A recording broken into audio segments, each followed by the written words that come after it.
जी Rajesh ji, recording शुरू हो गई। धन्यवाद धन्यवाद। और आप सभी उपस्थित हमारे महानुभावों का मैं हार्दिक हार्दिक अभिनंदन करता हूं इस आज के कार्यक्रम के लिए। कार्यक्रम में जो केंद्रीय हिंदी संस्थान, अंतर्राष्ट्रीय सहयोग परिषद और विश्व हिंदी सचिवालय के संयुक्त तत्वावधान में वैश्विक हिंदी परिवार का आयोजन है। वैश्विक हिंदी परिवार, जैसा कि हम सब उसमें जुड़े हुए हैं, हम जानते हैं कि 25 से भी अधिक देशों के हिंदी से जुड़े विचारकों, साहित्यकारों, भाषा कर्मियों, विद्यार्थियों का एक बहुत ही प्रबल सबल परिवार है जो हिंदी को आगे बढ़ाने के लिए कर्मरत है, कार्यरत है। इस कार्यक्रम में, आज के कार्यक्रम में हम लोग भाषा विमर्श पर आयोजन करते हैं और आज हम लोग विदेशी विद्यार्थी और हिंदी विषय पर बात करेंगे। और आज जब हम बात कर रहे हैं तो इसकी पृष्ठभूमि में संयुक्त राष्ट्र संघ में हिंदी को संप्रेषण की भाषा के रूप में स्वीकार किए जाने का एक गौरवशाली पल हमारे साथ है और हम सब उसमें बहुत अभिभूत हैं। हम गौरव महसूस करते हैं कि हिंदी को वह स्थान मिला जो उसे मिलना चाहिए।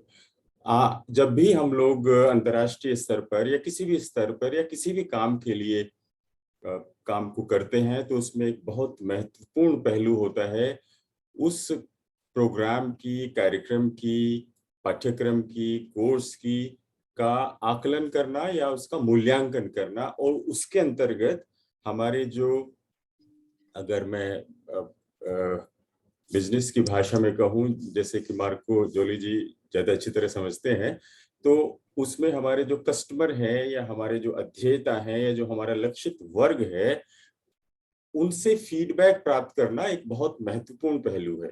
और आज का यह कार्यक्रम विशेष रूप से यह फीडबैक या क्या कहना चाहिए हिंदी में इसको, कुछ ऐसा शब्द है जो मुझे भी याद नहीं आ रहा, तो फीडबैक प्राप्त सर, करने का, प्रतिपुष्टि प्रतिपुष्टि प्रतिपुष्टि, राजेश। हाँ, बहुत अच्छा शब्द है, धन्यवाद। प्रतिपुष्टि कोलर जी, बहुत शुक्रिया। धन्यवाद। प्रतिपुष्टि प्राप्त करने के लिए, फीडबैक हासिल करने के लिए, जिससे कि हम अपने कार्यक्रम की कमियों को दूर कर सकें और उसका और ज्यादा विकास कर सकें और जो हमारा लक्षित वर्ग है उनके लिए वह अनुभव दे सकें जो उनके लिए जीवन में बदलाव लाने में, जीवन में आनंद लाने में योगदान कर सके। तो इस पृष्ठभूमि में आज हमारे बीच हैं डॉक्टर कृष्ण कुमार पांडे जी, जो केंद्रीय हिंदी संस्थान के शिलोंग केंद्र के क्षेत्रीय निदेशक हैं। ऐसा निदेशक कहने से थोड़ा डर लगता है, लेकिन वो बहुत अच्छे भाषा विज्ञान के कर्मठ अध्येता हैं और उत्तर पूर्व में भाषा, हिंदी भाषा के विकास, हिंदी भाषा की स्थिति, इस विषय पर बहुत गहरी समझ रखते हैं और इस क्षेत्र में काम भी कर रहे हैं। तो मैं डॉक्टर पांडे को आमंत्रित करना चाहूंगा आज के कार्यक्रम में हमारे अतिथियों का, हमारे सम्मानित अतिथियों का स्वागत करने के लिए। तो पांडे जी कृपया आए। धन्यवाद सर। केंद्रीय हिंदी संस्थान, अंतर्राष्ट्रीय सहयोग परिषद तथा विश्व हिंदी सचिवालय के संयुक्त तत्वावधान में वैश्विक हिंदी परिवार के आज के इस आयोजन में आप सभी का स्वागत, अभिनंदन।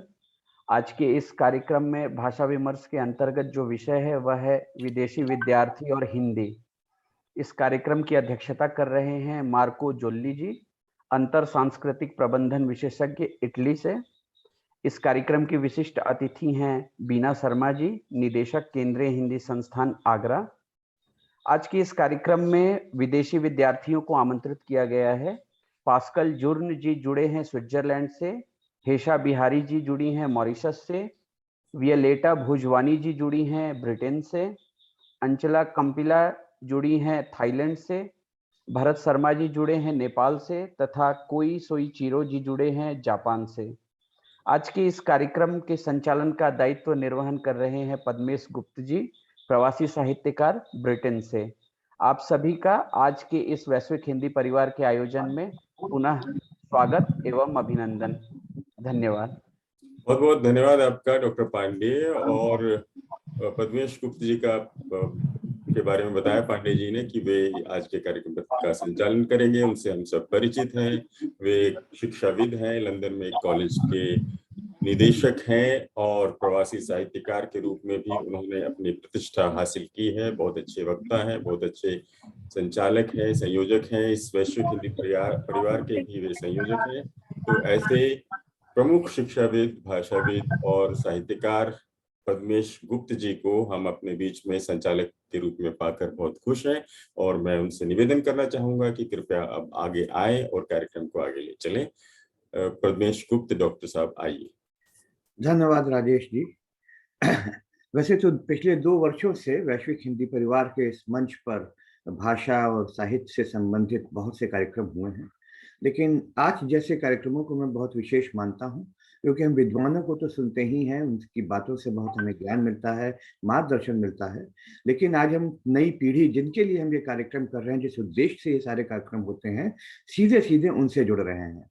और इस सोच को के प्रति भी आभार है कि आज जो विदेशी मूल के छात्र दुनिया भर में हिंदी पढ़ रहे हैं, हम सीधे सीधे उनसे जानेंगे और उनसे इस बात का की सूचना लेंगे कि उनको कौन कौन सी चुनौतियां मिलती हैं हिंदी के प्रति, हिंदी वे क्यों सीख रहे हैं, हिंदी के प्रति उनका क्या आकर्षण है, और कौन से माध्यम से वे हिंदी सीख रहे हैं, और किस प्रकार से उन्हें लगता है कि हिंदी के विकास में हम लोग या विश्व में जितने लोग भी हिंदी के प्रति समर्पित हैं, क्या क्या कर सकते हैं।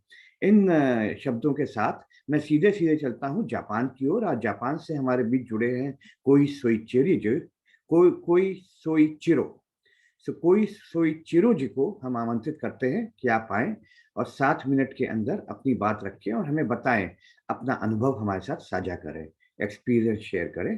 कोई सोइचिरो जी, आइए।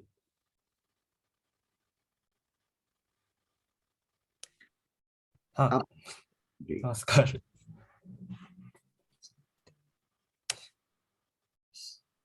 नमस्कार। मेरा जी हम सुन सकते हैं, बोलिए बोलिए। हाँ हाँ नमस्कार, मेरा नाम सोइचिरो कोई है। मैं ओसाका यूनिवर्सिटी में हिंदी पढ़ रहा हूँ। तो आज शुरू करता हूँ। मैं हिंदी सीखते हुए 3 साल हो गए।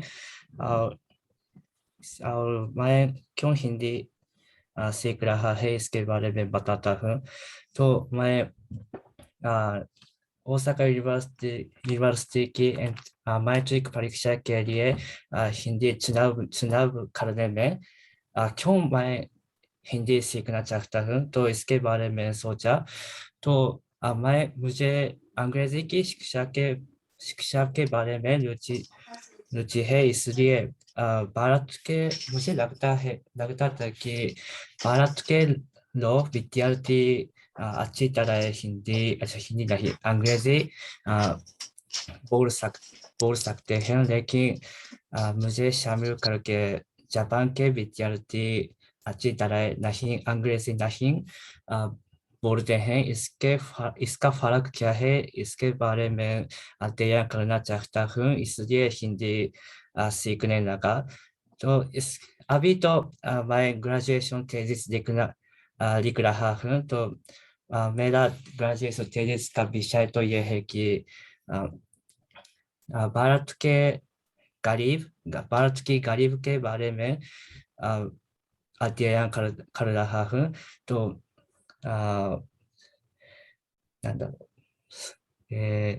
तो भारत में बहुत ज्यादा एनजीओ का काम चल रहे हैं। तो इसके बारे में इसका काम बच्चों की गरीबी के लिए काम कर रहा है। तो इसके बारे में अध्ययन करना चाहता हूँ।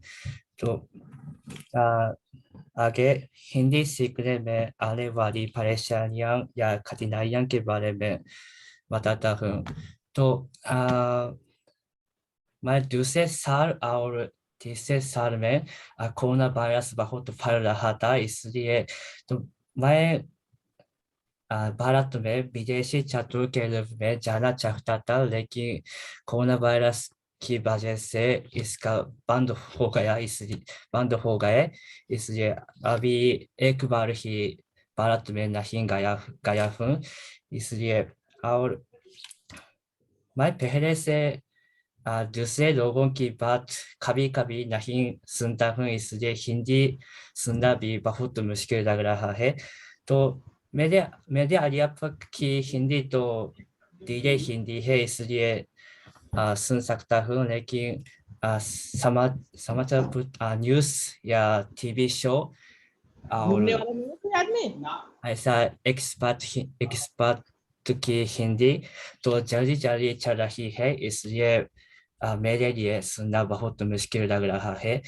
और मैं तो ऑनलाइन लाइफ की हिंदी ऑनलाइन लाइफ के हिंदी शब्द याद आते हैं, लेकिन प्रोफेशनल शब्द जैसे साहित्य या इतिहास इतिहास के शब्द याद नहीं आते हैं, इसलिए इसे सुनना भी बहुत मुश्किल है।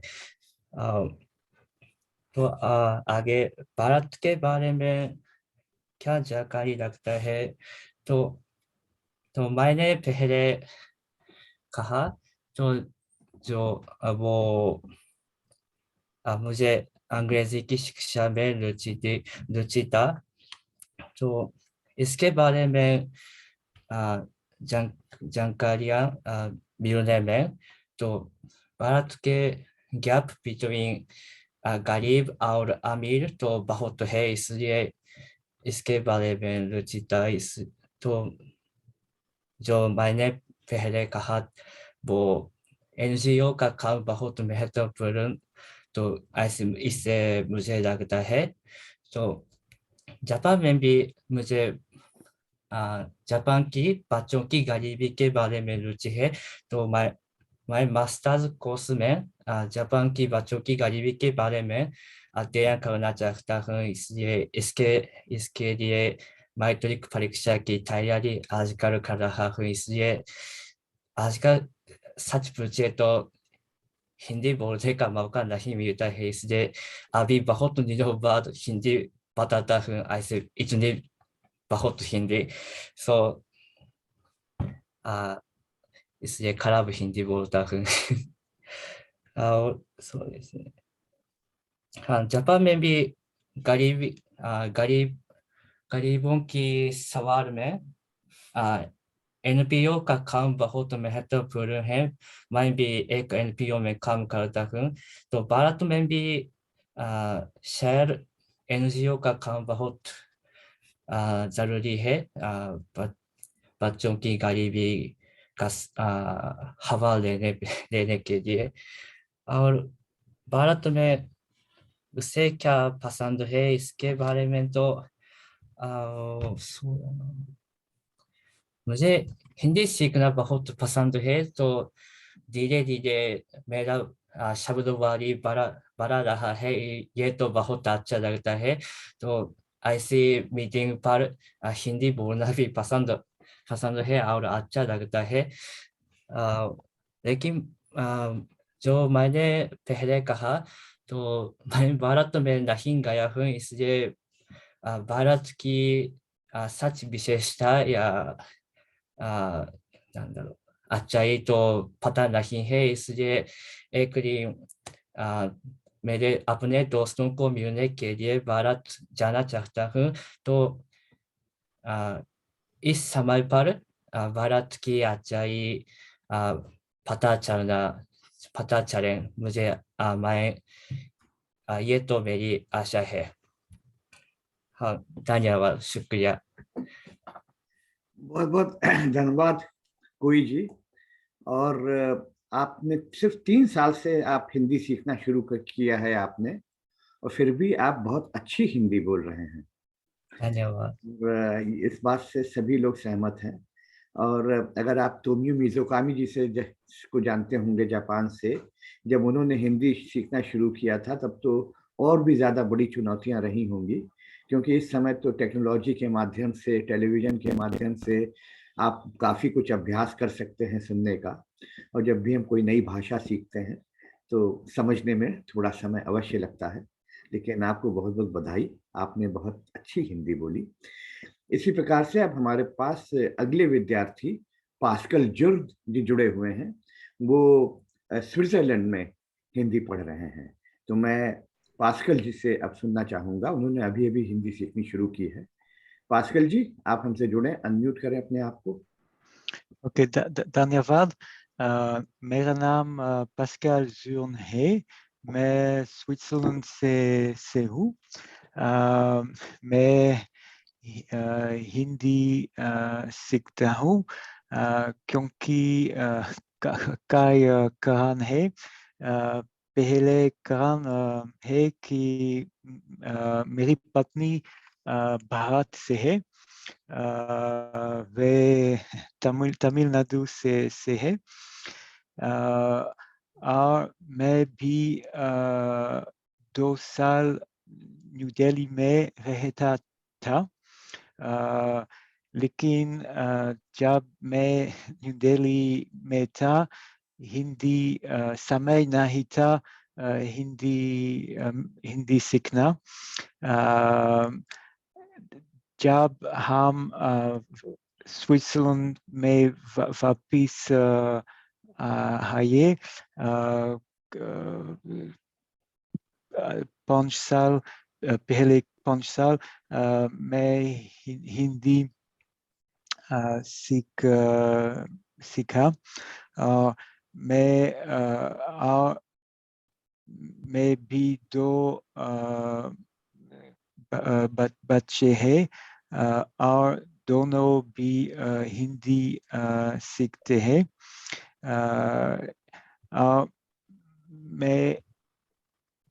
मेरे लिए बहुत ज़रूरी है हिंदी सीखना कि जब मैं भारत में हूँ, मुझे पसंद है लोग के साथ थोड़ा हिंदी बोलना। लगता है कि ये ज़रूरी है।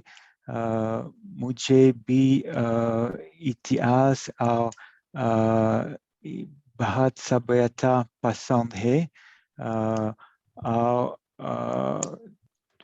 जब हम हिंदी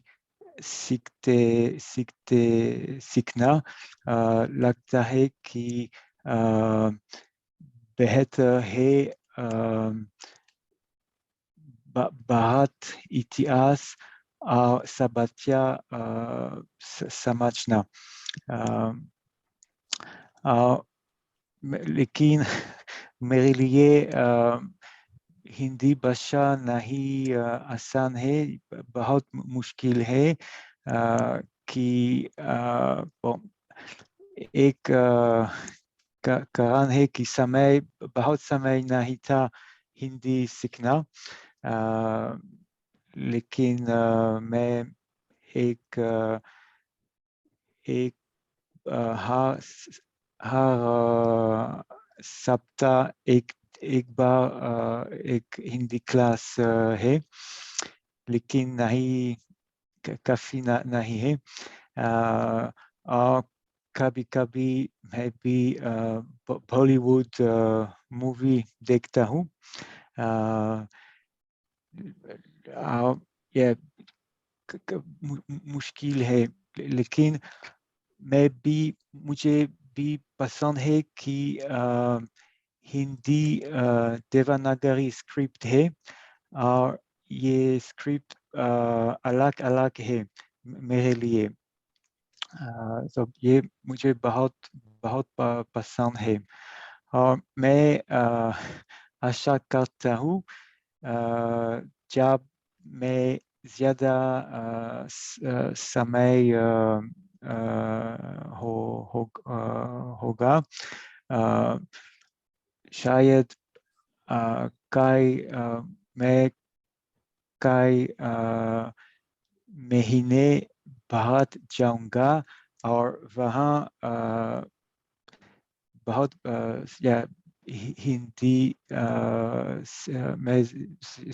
हिंदी बेहतर सीखूंगा।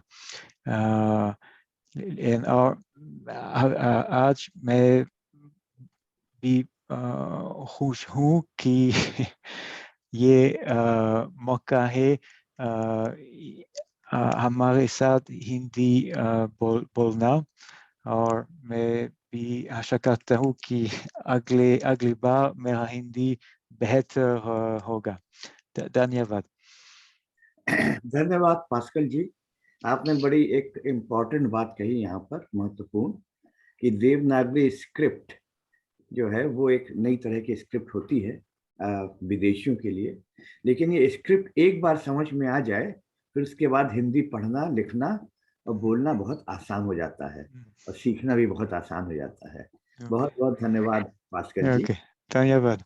आइए अब बढ़ते हैं मॉरिशस की ओर। मॉरिशस से हमारे साथ जुड़ रही हैं हेशा बिहारी जी। हेशा जी, आपका स्वागत है। नमस्ते सभी को, मैं हेशा हूँ और मेरी हिंदी की पढ़ाई स्कूल से शुरू हुई थी जब मैं 6 या 7 साल की थी। तो यहाँ के प्राथमिक स्कूलों में हिंदी, मराठी आदि भाषाओं के बीच हम चुनाव कर सकते हैं। तो मैंने हिंदी की पढ़ाई चुनी और वहीं से मैंने हिंदी के पहले अक्षर, पहले शब्द बोलना सीखे। और यहाँ शनिवार को सरकार की ओर से निःशुल्क हिंदी कक्षाएं होती है पाठशालाओं में आधे दिन के लिए। तो उसमें भी मैं जाया करती थी, मेरी माँ मुझे भेजती थी। और 6ठी कक्षा तक आते आते मैंने हिंदी की छोटी छोटी कहानियां पढ़ना, हिंदी के कार्टून्स को समझना और कुछ निबंध लिखना सीख लिए थे। और इसके पश्चात मैंने माध्यमिक स्कूल में भी हिंदी की पढ़ाई जारी रखी। वहाँ से हमने हिंदी साहित्य को छूना शुरू किया था और कई बार मुझे स्कूल में हिंदी की परीक्षा के लिए कुछ पुरस्कार भी मिले।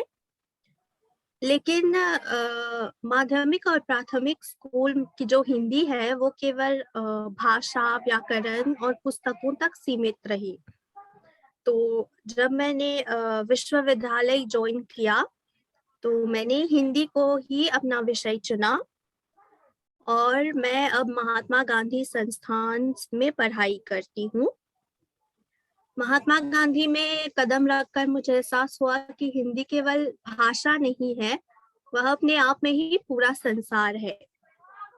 पढ़ाई लिखाई केवल पुस्तक तक सीमित नहीं रही। हमने कक्षाओं में हिंदी भाषा विज्ञान, हिंदी को कविता के रूप में, कथाओं के रूप में, हिंदी का डिजिटलाइज्ड रूप देखा। तो उससे मेरी हिंदी बहुत विकसित भी हुई। और यहाँ पे एक विशेष बात यह है कि ज्यादा बच्चे हिंदी नहीं चुनते हैं विश्वविद्यालय की पढ़ाई के लिए। वो ज्यादातर बैंकिंग, फाइनेंस, अकाउंटिंग ये सब ज्यादातर होता है। तो जब मैंने और मेरे दोस्तों ने पहली बार विश्वविद्यालय की कक्षा में गए थे तो हमने देखा था कि बहुत कम बच्चे ऐसे हैं जो हिंदी को मन से अपना पहला चयनित विषय बनाते हैं। बाकी ऐसे भी बच्चे होते हैं जो हिंदी उनको चुनती है, उनका पहला विषय हिंदी नहीं था तो हिंदी उनको चुन लेती है और उनके प्रतिक्रियाएं भी बहुत अलग होती है। कुछ लोगों को पसंद है, कुछ लोगों को नहीं पसंद है, फिर भी हिंदी सीखते हैं क्योंकि और कुछ नहीं मिला। लेकिन साथ में हिंदी की पढ़ाई यहाँ पर कठिन नहीं है, हमारे लेक्चरर्स की वजह से मैं उनका धन्यवाद करती हूँ। और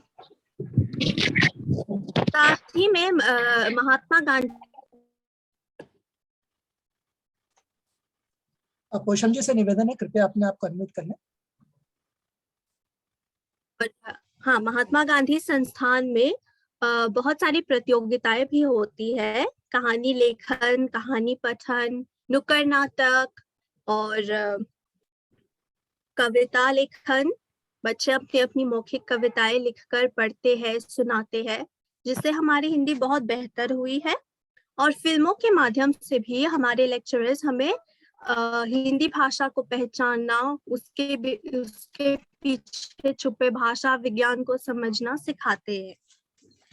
और मैं कहना चाहूंगी कि हिंदी में मॉरिशस में हिंदी सीखने का अनुभव बहुत सुखद है। इतना भी कठिन नहीं है, लेकिन अवश्य कुछ चुनौतियां हैं। चुनौतियां जैसे लोगों की, समाज की हमारे प्रति जो प्रतिक्रिया होती है, बहुत लोग ऐसे होते हैं जो पूछते हैं कि हिंदी में यहाँ पे नौकरी के लिए तो या तो आप अध्यापक बन जाइए या तो आप इंटरप्रेटर का काम थोड़ा बहुत मिल जाता है।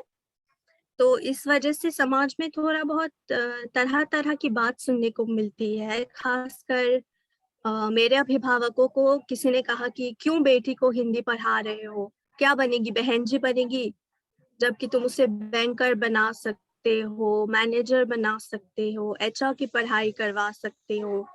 तो नौकरी के क्षेत्र में यहाँ थोड़ी चुनौती है, इसलिए कई कई तरह की बातें सुननी पड़ती है। लेकिन इससे मेरे हिंदी सीखने के पर कोई असर नहीं हुआ। मुझे हिंदी आज भी बहुत पसंद है और मुझे खेद नहीं है कि मैंने हिंदी को चुना है। एक और चुनौती है कि यहाँ पर हिंदी की पुस्तकें बहुत कम मिलती है। कई बार ऐसा होता है कि हम परीक्षा की तैयारी के लिए या मन से अगर हम कोई पुस्तक पढ़ना चाहते हैं, बुक शॉप्स में जाते हैं तो बहुत कम हिंदी पुस्तकें मिलती है। तो ये थोड़ा मुझे निराश करती है। और लेकिन मैंने देखा ये भी है कि छोटे-छोटे बच्चे जो है वो हिंदी की पढ़ाई करना ज़्यादा पसंद नहीं करते हैं। उनको लगता है कि हिंदी उबाऊ है। वो हिंदी भाषा सीखने से बेहतर नृत्य या तबला या कुछ और सीखना चाहेंगे। तो मेरी यही आकांक्षा है कि यदि मैं एक टीचर बन जाऊँ, एक अध्यापिका बन जाऊँ, तो मैं ये पर्सपेक्टिव थोड़ा बदलना चाहूँगी बच्चों के लिए। मैं उनको सिखाना चाहती हूँ कि हिंदी उबाऊ नहीं है। हिंदी में भी बहुत मनोरंजन के साथ वे सीख सकते हैं। और हिंदी में मॉरिशस में विश्व हिंदी सचिवालय की स्थापना भी है, जो हिंदी का प्रचार प्रसार तो करती है, लेकिन इतना नहीं कि सब हिंदी के क्षेत्र में होने वाले विकास से अवगत हो सके। नौकरियां पैदा नहीं होती है। तो ये थोड़ी चीजें हैं जिस पर अगर बदलाव लाया जाए तो शायद लोगों को हिंदी पढ़ना ज्यादा पसंद हो। और ये पहली बार है कि मैं एक अंतर्राष्ट्रीय कॉल पर जुड़ी हूँ, जहाँ मैं भारतीय लोगों को, दूसरे देश के लोगों को हिंदी बोलते हुए देख रही हूँ, सुन रही हूँ। तो इससे मुझे बहुत खुशी हो रही है। और मैंने हिंदी की पढ़ाई आज तक मॉरिशस में ही की है, तो मेरी इच्छा हो रही है कि अब मैं अगर मौका मिले तो मैं भारत जाकर वहाँ की हिंदी सीख सकूं, दूसरे देशों में हिंदी से जुड़ी उस अलग संस्कृति को देख सकूं।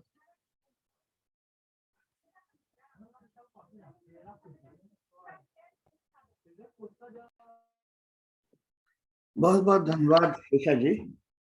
आपने के माध्यम से आज हमें ये पता लगा कि मॉरिशस में हिंदी पढ़ना उतना कठिन नहीं है जितना और देशों में है, क्योंकि वहाँ पर उतनी सुविधाएं उपलब्ध नहीं हैं। लेकिन मॉरिशस हमेशा भारत के बहुत करीब रहा है और वहाँ पर कई विश्व हिंदी सम्मेलन भी हुए हैं और लोगों की प्रति हिंदी के प्रति रुचि भी ज़्यादा है। तो बहुत बहुत धन्यवाद ईशा जी। आइए अब हम चलते हैं इंग्लैंड की तरफ, और यहाँ ब्रिटेन से हमारे साथ जुड़ी हुई हैं वायोलेटा भोजवानी जी। वायोलेटा जी, आपका स्वागत है। आप अपने अनुभव हम लोगों के साथ साझा करें। वायोलेटा जी। बहुत धन्यवाद पद्मेश जी, बहुत धन्यवाद। अभी पुष्पम जी को सुनकर उसकी हिंदी इतनी अच्छी है तो मैं अभी नर्वस बन गई, क्योंकि मुझे ऐसा लगा कि मैं थोड़ा सा नाकाबिल हूँ उनके सामने। मेरा नाम वियोलेटा है। मैं रोमानिया से हूँ। अभी 2 साल से ब्रिटेन हमारी शिफ्ट हुई थी। तो मेरा संबंध भारत और भारतीय संस्कृति की तरफ बचपन से है, क्योंकि जब मैं सिर्फ 11 साल की थी तो एक बॉलीवुड मूवी मैंने देखा था। तो ये बॉलीवुड मूवी की वजह मेरा पूरा जिंदगी बदल किया था, क्योंकि उस समय मैं अपने आप को बोला था कि अगर मैं कुछ करना चाहती हूँ अपने जिंदगी से तो मैं ये करूंगी, हिंदी सीख लूंगी, भारतीय नीति सीखना चाहती हूँ और बहुत सारे इंफॉर्मेशन, बहुत सारे ज्ञान इंडिया से जानना चाहती हूँ। तो रोमानिया में उस समय जब मैं छोटी थी उस समय कोई लेना देना हिंदी भाषा से कोई लेना देना नहीं था, पर क्योंकि इतने सारे स्रोत या कोई कनेक्शन मेरे पास नहीं थी उस समय, पर मुझे ऐसा लगा कि मैं फिर भी भाग्यशाली थी, क्योंकि बुखारेस्ट में कैपिटल ऑफ रोमानिया, तो मैं उधर उस समय जब मैं यूनिवर्सिटी गई तो ये मौका मेरे पास थी कि मैं हिंदी सीख सकूं। मैं हिंदी विषय चुन ली उस समय और 4 साल की कोर्स किया था।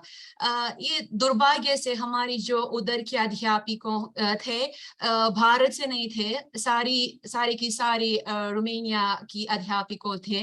तो उस समय मेरे पास मौका नहीं था कि मैं अपनी हिंदी डेवलप कर सकूं। फिर भी आपके सहारे के वजह, क्योंकि यूनिवर्सिटी में जब मैं ग्रेजुएशन की तो उस समय एक हिंदी ज्ञान का प्रतियोगिता था, तो वही प्रतियोगिता में विन किया था और पहली बार मैं इंडिया गई। मेरा सपना पूरा हो गया पद्मेश जी के वजह, राजेश जी के वजह, सुरेखा जी के वजह से। तो उसके बाद मतलब पहली बार ये मेरा कांटेक्ट भारत से और भारतीय लोगों से हुई थी और बहुत बहुत बहुत मतलब बहुत अच्छा लगा, क्योंकि ये मेरा सपना बचपन से था। तो मैंने सोचा कि ये सिर्फ मेरा विचार था, मेरे दिमाग में था, मेरे दिल में था कि एक दिन मैं इंडिया जाना चाहती हूँ, पर मुझे मालूम नहीं था कि कब ये होगा। तो जब मैं पहुंच गई थी उधर, इतना अच्छा एक्सपीरियंस था। मुझे ऐसा लगा कि वो देश एक्चुअली मेरा देश है। तो जब वापस आ गई तो मैं पूरा दिमाग चेंज किया था कि मैं और सीखना चाहती हूँ और हिंदी भाषा, भारतीय नृत्य और भारत के बारे में लोगों को बोलना चाहती हूँ, स्प्रेड करना चाहती हूँ, क्योंकि मैंने आपको बोला कि लोगों को इतने सारे ज्ञान इंडिया के बारे में नहीं था। तो बहुत सारे इवेंट, बहुत सारे चीजें मैंने रोमानिया ऑर्गेनाइज किया था और कोशिश किया था लोगों से मिलकर। अभी वास्तविक में लोगों की ना सिर्फ मेरे वजह, बहुत और लोग इंडियन एम्बेसी के वजह भी लोगों की भारत की तरफ ज्ञान और ज्यादा है और दिलचस्पी है, तो अभी ज्यादा अच्छा है। 2 साल से मैं हमारे शिफ्ट हुई यूके में, तो यहाँ पर मेरे पास सबसे बढ़िया मौका है, क्योंकि इंडियन भारतीय कम्युनिटी इतना बड़ा है यहाँ पर। तो अभी मेरे पास है कि मेरे पास मौका है हिंदी और ज्यादा अच्छी तरह इम्प्रूव करूंगी। ये इजी नहीं है, क्योंकि सबसे पहले क्योंकि ये मातृभाषा नहीं है, लेकिन फिर भी नामुमकिन नहीं है, क्योंकि अगर इच्छा है तो सब कुछ है। तो मेरे पास भारत की तरफ इतना बड़ा इच्छा है, मेरा दिल इतना मतलब ओपन है। तो मैंने कभी नहीं सोचा कि हिंदी नामुमकिन है, कि हिंदी मुश्किल है। फिर भी देवनागरी अलग से है मेरे भाषा से, पर हमको इतना अच्छा लगा कि मतलब कोई ऑब्स्टैकल बर्डन नहीं है अगर कुछ सीखना चाहते हैं। ये भी सही सच्चाई है कि मेरी शादी हुई एक हिंदुस्तानी लड़का से, राजस्थान से, तो मेरा पूरा सहारा, पूरा खानदान भारत से है। तो अभी बहुत सारे मतलब सपोर्ट और हिंदी भाषा की मौका मेरे पास है। दुर्भाग्य से अंग्रेजी के वजह, क्योंकि मैं शुद्ध हिंदी नहीं बोलते, अंग्रेजी शब्दों बीच में डालती हूँ कि मैं अपने आप को मतलब सपोर्ट करूंगी कि अच्छी तरह मेरा मैसेज आपकी तरह जाएंगे। तो मतलब अंग्रेजी के वजह इतना हो सके कि प्रोग्रेस नहीं करती हूँ। फिर भी मेरे दिमाग में मतलब हर दिन भर मैं सोचती हूँ कि मैं इम्प्रूव करना चाहती हूँ और नया नया शब्द सीखना चाहती हूँ। और हर बार जब मैं मूवी देखती हूँ या टीवी शो देखती हूँ या भारतीय लोगों से मिलती हूँ और हिंदी में बात करती हूँ, और अगर बीच में नए नए शब्दों आते हैं तो मैं राइट करती, लिखती हूँ, डिक्शनरी चेक करती हूँ कि उसके बाद मैं इस्तेमाल कर सकूं। अभी भी मैं एक नया शब्द सुन लिया, निराश, तो मैं उसको जरूर उसके बाद में डिक्शनरी चेक करूंगी, ये क्या है, ये शब्द क्या मतलब उनका अंत क्या है। मैं आपको क्या और बोलूं, अभी मैं दो बेटियां की माँ हूँ। तो अगर मेरे पास ये मौका नहीं था, क्योंकि मैं ना कि मैं गलत लैंड हमारे पैदाइश हुई, ऐसा नहीं बोल सकती हूँ, क्योंकि मेरी मम्मी मेरी फैमिली उधर है। पर फिर भी अगर मेरे पास मौका ये नहीं था कि मैं हिंदी सीख लूँ अच्छी तरह और प्रोफेशनल तरह, प्रोफिशिएंट तरह के जैसे, तो अभी ये मेरा मकसद, बड़ा मकसद है कि एटलीस्ट मेरी दोनों बेटियां हिंदी अच्छी तरह सीखना पड़ेगा, क्योंकि ये दोनों की मादर भाषा है। दोनों गर्व होना चाहिए कि वो ओके, मैं कभी कभी दोनों बोलती हूँ कि आप मतलब हाफ ही है, ओके, फिर भी दोनों अगर हाफ ही है, ऐसा नहीं मतलब कि सिर्फ अंग्रेजी सीखना है, नहीं, बिल्कुल नहीं। दोनों को हिंदी अच्छी तरह सीखना चाहती हूँ कि दोनों को जानना पड़ेगा कि उनके रूट्स और उनके समाचार संचार कौन सा है गर्व के साथ। और मैं आपको और क्या बोलूं, मैं खुश हूं कि आप मेरे को यहाँ पर आमंत्रित किया था, बहुत धन्यवाद। मैं आशा करती हूँ कि मैं और अच्छी तरह से हिंदी सीख लूंगी और हो सके एक दिन आपके सामने आ जाऊंगी आपसे बातचीत करने के लिए। बहुत धन्यवाद। बहुत बहुत धन्यवाद वालेटा जी, आपने बहुत इंस्पायरिंग, बहुत प्रेरणादायी अपना वक्तव्य दिया यहाँ पर, जो बात की। और ये जो शब्द है निराश, ये आपके लिए नहीं है, इसकी तलाश आपको करने की जरूरत नहीं है, क्योंकि आप बहुत आशावादी हैं। आपने बहुत प्रेरणादायी यहाँ पर बातें की हैं। बहुत बहुत धन्यवाद। आइए आगे बढ़ते हैं थाईलैंड की ओर। वहां से अंचला कपिला जी ने एक वीडियो भेजा है, जो मैं शेयर करने का प्रयास करता हूँ यहाँ पर। नमस्ते, वैश्विक हिंदी परिवार। ಅದೇ ಹೇಳಿದ್ದು, ಸುಮಾರು ಜನ ಹಂಗೆ ಮಾಡ್ತಾ ಇದ್ದಾರೆ.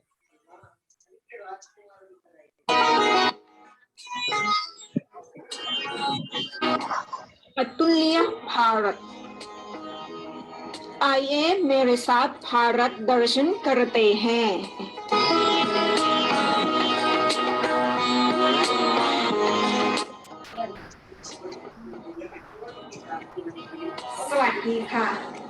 नमस्ते, मेरा नाम अंजना है। मैं थाईलैंड की एक हिंदी छात्रा हूँ। आज मैं भारत की अपनी छाप बताऊंगी। सुनिए, भारत का आकर्षण, इस भूमि का आकर्षण क्या है, आइए देखते हैं।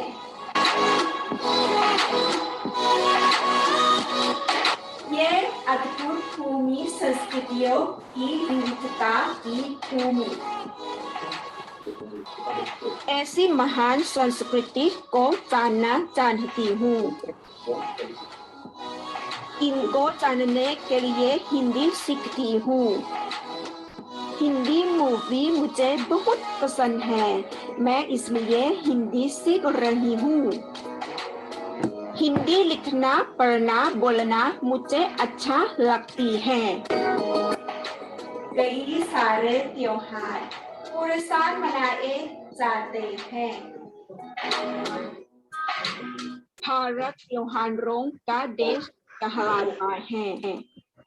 यहाँ पर्वों की धूम पूरे वर्ष देखी जाती है।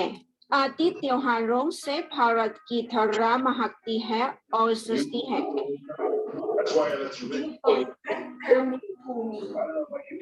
भारत दुनिया के उन देशों में से एक है जहाँ आस्था का विषय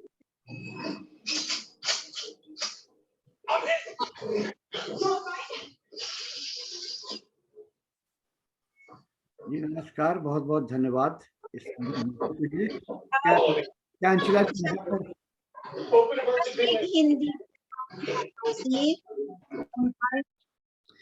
माफ कीजिए, मैंने सबको म्यूट कर दिया, कहीं से आवाजें आ रही थी। क्या अंशुला जी यहाँ पर उपलब्ध हैं बात करने के लिए?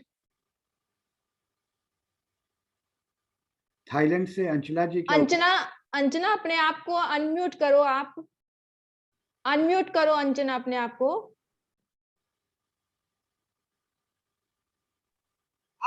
ओके।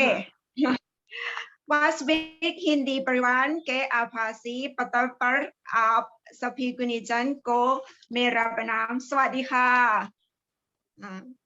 मैं स्वामी विवेकानंद संस्कृति के दन की हिंदी छात्रा अंजना खम्पिला हूँ।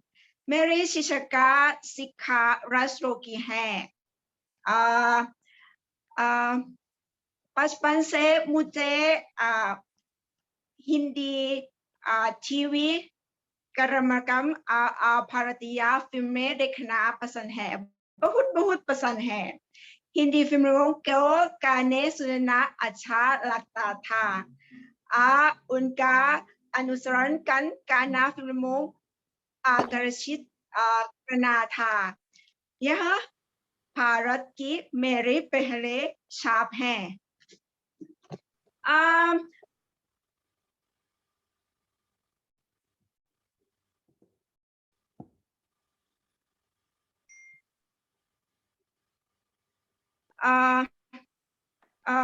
Sorry teacher. में मैंने हिंदी फिल्में और हिंदी टीवी सीरीज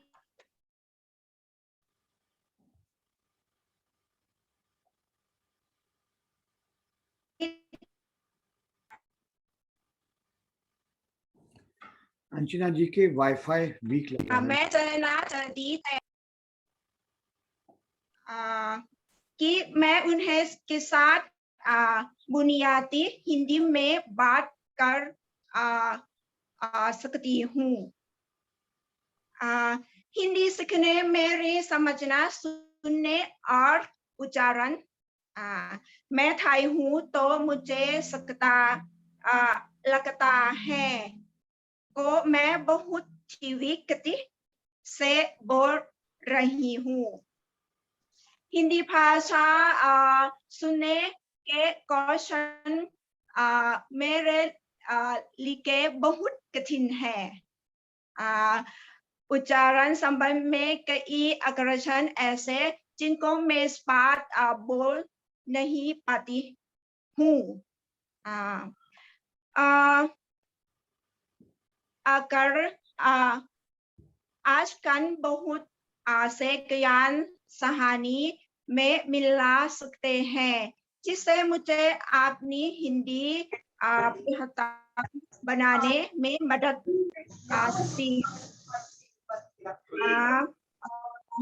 जैसे online media, Hindi application, cartoon, फिल्में, गाने, ऑनलाइन दोस्त, इन सभी की मदद से हम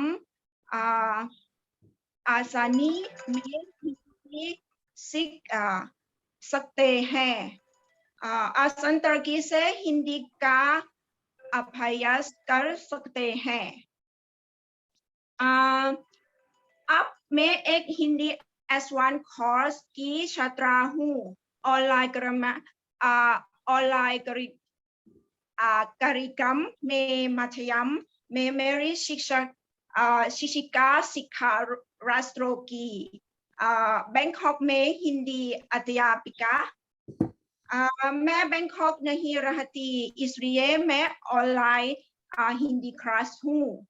यहाँ में मेरा हिंदी सीखने के लिए एक सुनहरा मौका है।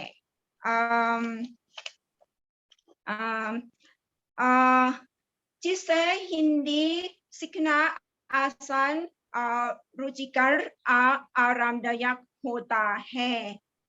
मैं बुनियादी हिंदी में लिख, पढ़, सुन और बोल सकती हूँ।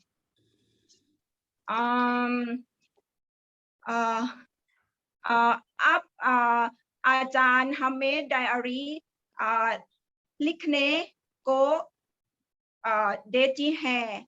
इसके जरिए हम डायरी से बात करने हैं। हिंदी सीखना सरल और रुचिकर लगता है। बहुत बहुत धन्यवाद। खबुन खा। बहुत बहुत धन्यवाद अंचला जी। आपने बहुत सुंदर हिंदी, बहुत मीठी हिंदी में बात की और आपका वीडियो जो भारत दर्शन पे था और भारत प्रेम पे था वो भी बहुत आकर्षक था और बहुत सुंदर था। आपको बहुत बहुत बधाई और धन्यवाद। आइए अब हमारे जो अंतिम विद्यार्थी वक्ता हैं आज के इस कार्यक्रम के, वो हैं भरत शर्मा नेपाल से।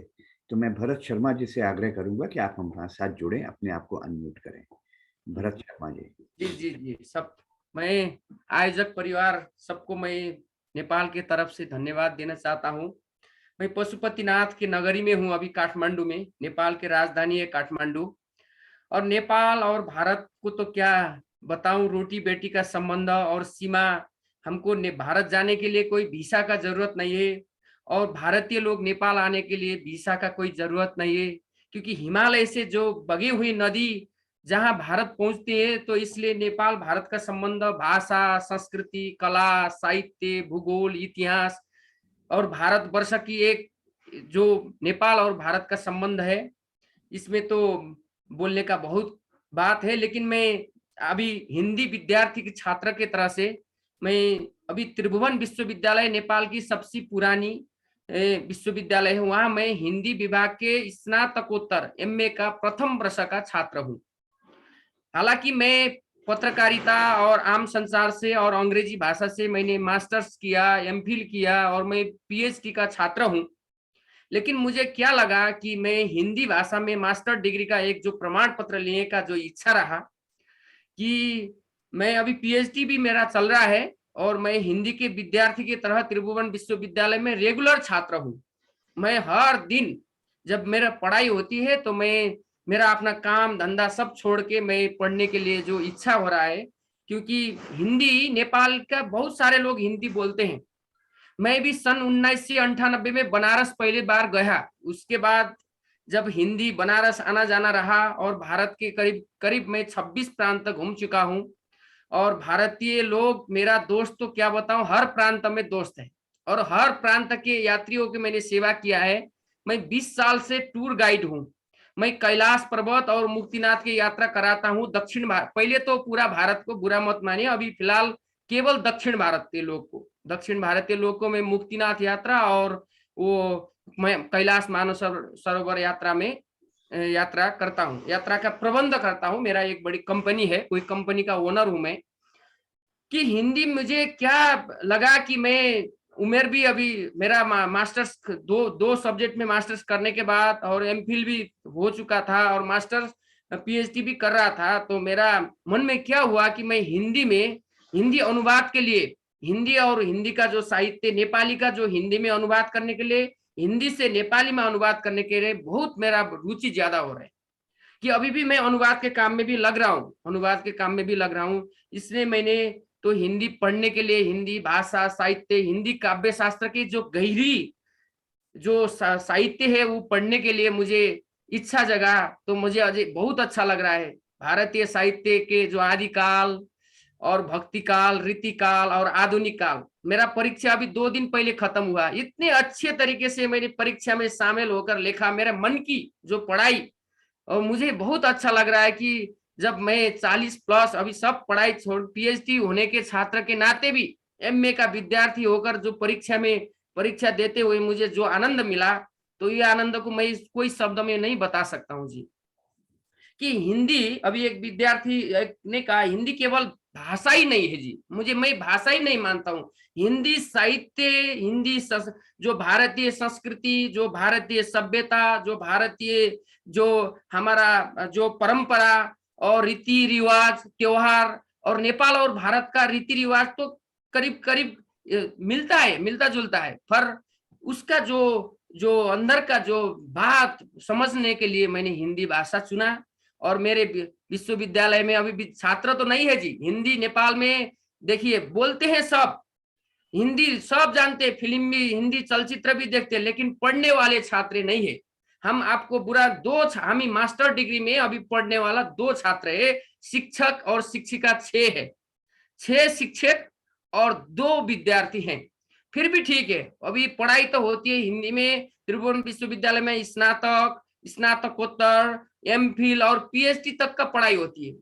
पढ़ाई तो है, फिर पढ़ने वाले छात्र नहीं है। और मुझे एक अनुभव है, जब मैं हिंदी का छात्र होकर मैंने मेरा अपना आइडेंटिटी कार्ड मैंने फेसबुक में डाला, तो मेरे के लिए इतना गाली बरसा, और इतने जो लोग ने बोला हिंदी भाषा क्यों पढ़ रहे हैं सर, आप पागल हो रहे हैं। मुझे गाली भी मिला, ज्यादातर गाली मिला। मैंने सोचा उन लोगों को क्या समझाऊं, सबको कमेंट लिखने के लिए मुझे टाइम नहीं था।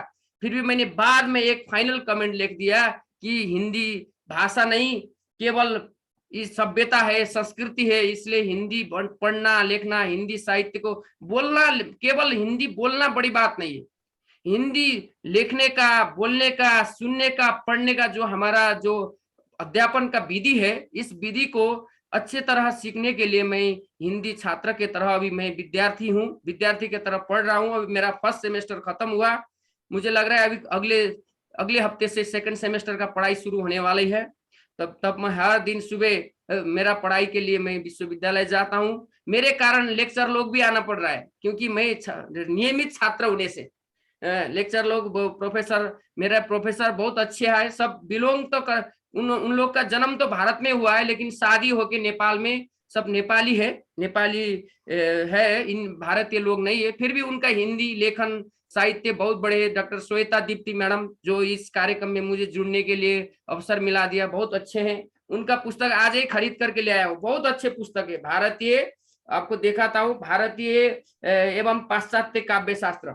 आपने लोग देखा नहीं, देख रहे हैं क्या ये पुस्तक? इसमें इतना काव्य शास्त्र का चर्चा हुआ है कि मुझे बहुत अच्छा लगा कि आज विदेशी विद्यार्थी जो विदेश में रहते हैं, तो उन लोग का हिंदी सुन के मुझे भी बहुत अच्छा वो लगा कि मैं करीब 20 साल से हिंदी बोल रहा हूँ, लेकिन मेरा हिंदी उतना अच्छा नहीं है।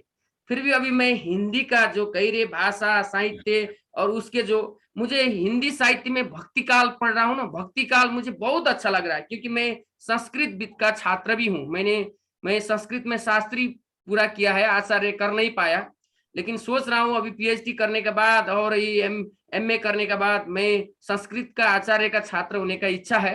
देखता हूँ समय क्या बताएंगे, क्योंकि केवल शास्त्री पास किया, आचार्य करने का समय नहीं मिला। हिंदी के लिए तो नेपाल में सरकार की तरफ से तो कुछ नहीं है, तो केवल क्या है कि जी नेपाल में तो केवल त्रिभुवन विश्वविद्यालय में पढ़ाई होती है, और नेपाल में जो रहते भारतीय दूतावास, उसका थोड़ा सहयोग रहता है, लेकिन वो भी नगण्य। मैंने अभी एक प्रपोजल बोलने के लिए हिंदी विभाग में कम से कम हिंदी पढ़ने के लिए विद्यार्थी छात्र लोग को छात्रवृत्ति दिए और प्रोत्साहन करने के लिए कुछ व्यवस्था करे तो ज्यादा विद्यार्थी हो सकता है, लेकिन हिंदी पढ़ने का विद्यार्थी नेपाल में नहीं है, ज्यादा नहीं है। जो अभी जो विद्यालय में भी तो हिंदी नहीं अनिवार्य नहीं है, नेपाली है, अंग्रेजी है। अब मैं चीनी भाषा भी जानता हूँ, चीनी भाषा भी मुझे आता है, तो नेपाल में चीनी भाषा भी पढ़ाई होने लग रहा है, और हिंदी भी अभी स्कूल में कुछ करने के लिए तो प्रयास हो रहे हैं, क्योंकि मुझे मेरा अपना जॉब के हिसाब से मुझे ज्यादातर भाषा सीखना हिंदी, नेपाली और अभी मेरा टूरिज्म के हिसाब से चीनी और अब फ्रेंच और जापानीज में हमने कम से कम जो लोग आते हैं तो कन्वर्सेशन करने के लिए हम पढ़े हैं। बस यही चीज है, हिंदी मुझे अभी विद्यार्थी के तरह मैं भाषा, साहित्य और संस्कृति और परंपरा की गहरी अध्ययन और अनुवाद के लिए मैं हिंदी का छात्र हो रहा हूँ। बस इतना, मुझे बहुत बहुत आपको आभार, क्योंकि मुझे इतना बोलने का अवसर मिला। इतने बड़े बड़े विद्वान लोग हैं आप लोग, देख रहा हूँ कभी अभी 57 लोग जुड़े हुए हैं। अरे इतने बड़े बड़े विद्वान के बीच में मैं बहुत छोटा और एक छात्र हूँ। लेकिन मैं यहाँ कॉलेज में पढ़ाता हूँ कम्युनिकेशन में, मैं पत्रकारिता इधर कॉलेज में भी पढ़ाता हूँ और बाहर देश में भी पढ़ाता हूँ कि ऑनलाइन से कुछ लोग को अभी जो मेरे से जुड़े हुए हैं तो मैं उनको नेपाली सिखाता हूँ। नेपाली भाषा ऑनलाइन से मैं बेलायत में हो, मेरा विद्यार्थी बेलायत में है और अपना फ्रांस में भी है, कुछ अमेरिका में भी है। सब विद्यार्थी लोग को मैं नेपाली भाषा संस्कृति भी सिखाता हूँ। तो मैं चाइना के विद्यार्थी को भी सिखाता हूँ। तो इसी तरह मेरा चल रहा है। बस अब विद्यार्थी की तरह आप लोग को बहुत बहुत शुक्रिया और मैं धन्यवाद देना चाहता हूँ। ये अवसर मिल गया, अभी इससे ज्यादा बोलने का तो बातें नहीं, मैंने आपने जो बताई इतने में कोई गलती हो तो मुझे माफ कर दीजिए। बहुत बहुत धन्यवाद भरत जी, आपने बहुत महत्वपूर्ण बातें यहाँ पर रखी और जो बात आपने यहाँ पर कही है और जितने आज के जितने भी विद्यार्थी वक्ता रहे हैं उन सबकी बातों से वही सार निकलता है जो मैं पूरा जीवन यहाँ पर अनुभव कर रहा हूँ। मैं यहाँ ऑक्सफोर्ड में रहता हूँ, इंग्लैंड में, और ऑक्सफोर्ड वह शहर है जहाँ दुनिया भर से छात्र अंग्रेजी पढ़ने आते हैं। तो जब हम उनसे पूछते हैं कभी उन छात्रों से कि आप अंग्रेजी क्यों पढ़ रहे हैं, तो कहते हैं कि वो व्यापार की भाषा है, इंटरनेशनल लैंग्वेज है, इसलिए वो पढ़ना चाहते हैं। लेकिन जब हम उन विद्यार्थियों से बात करते हैं जो हिंदी सीख रहे हैं और पूछते हैं आप हिंदी क्यों पढ़ रहे हैं, तो सार यही निकलता है कि वे भारत से प्रेम करते हैं, वहाँ के साहित्य इतिहास को जानना चाहते हैं, वे वहाँ के संस्कार के प्रति आकर्षित हैं। इसीलिए मैं अपने बच्चों को, नई पीढ़ी को, विद्यार्थियों को यही कहता हूँ कि प्रगति यदि अंग्रेजी है, हिंदी है संस्कार, हिंदी अपने हाथ बनाओ अंग्रेजी हथियार, देखो फिर कैसे होता है हर सपना साकार। इन शब्दों के साथ मैं केंद्रीय हिंदी संस्थान की निदेशक बीना शर्मा जी को आमंत्रित करता हूँ। बीना जी एक हिंदी की परिपक्व योद्धा हैं और बहुत कुशल वक्ता, लेखिका। बीना शर्मा जी, आपका स्वागत है। सभी को मेरा नमस्कार।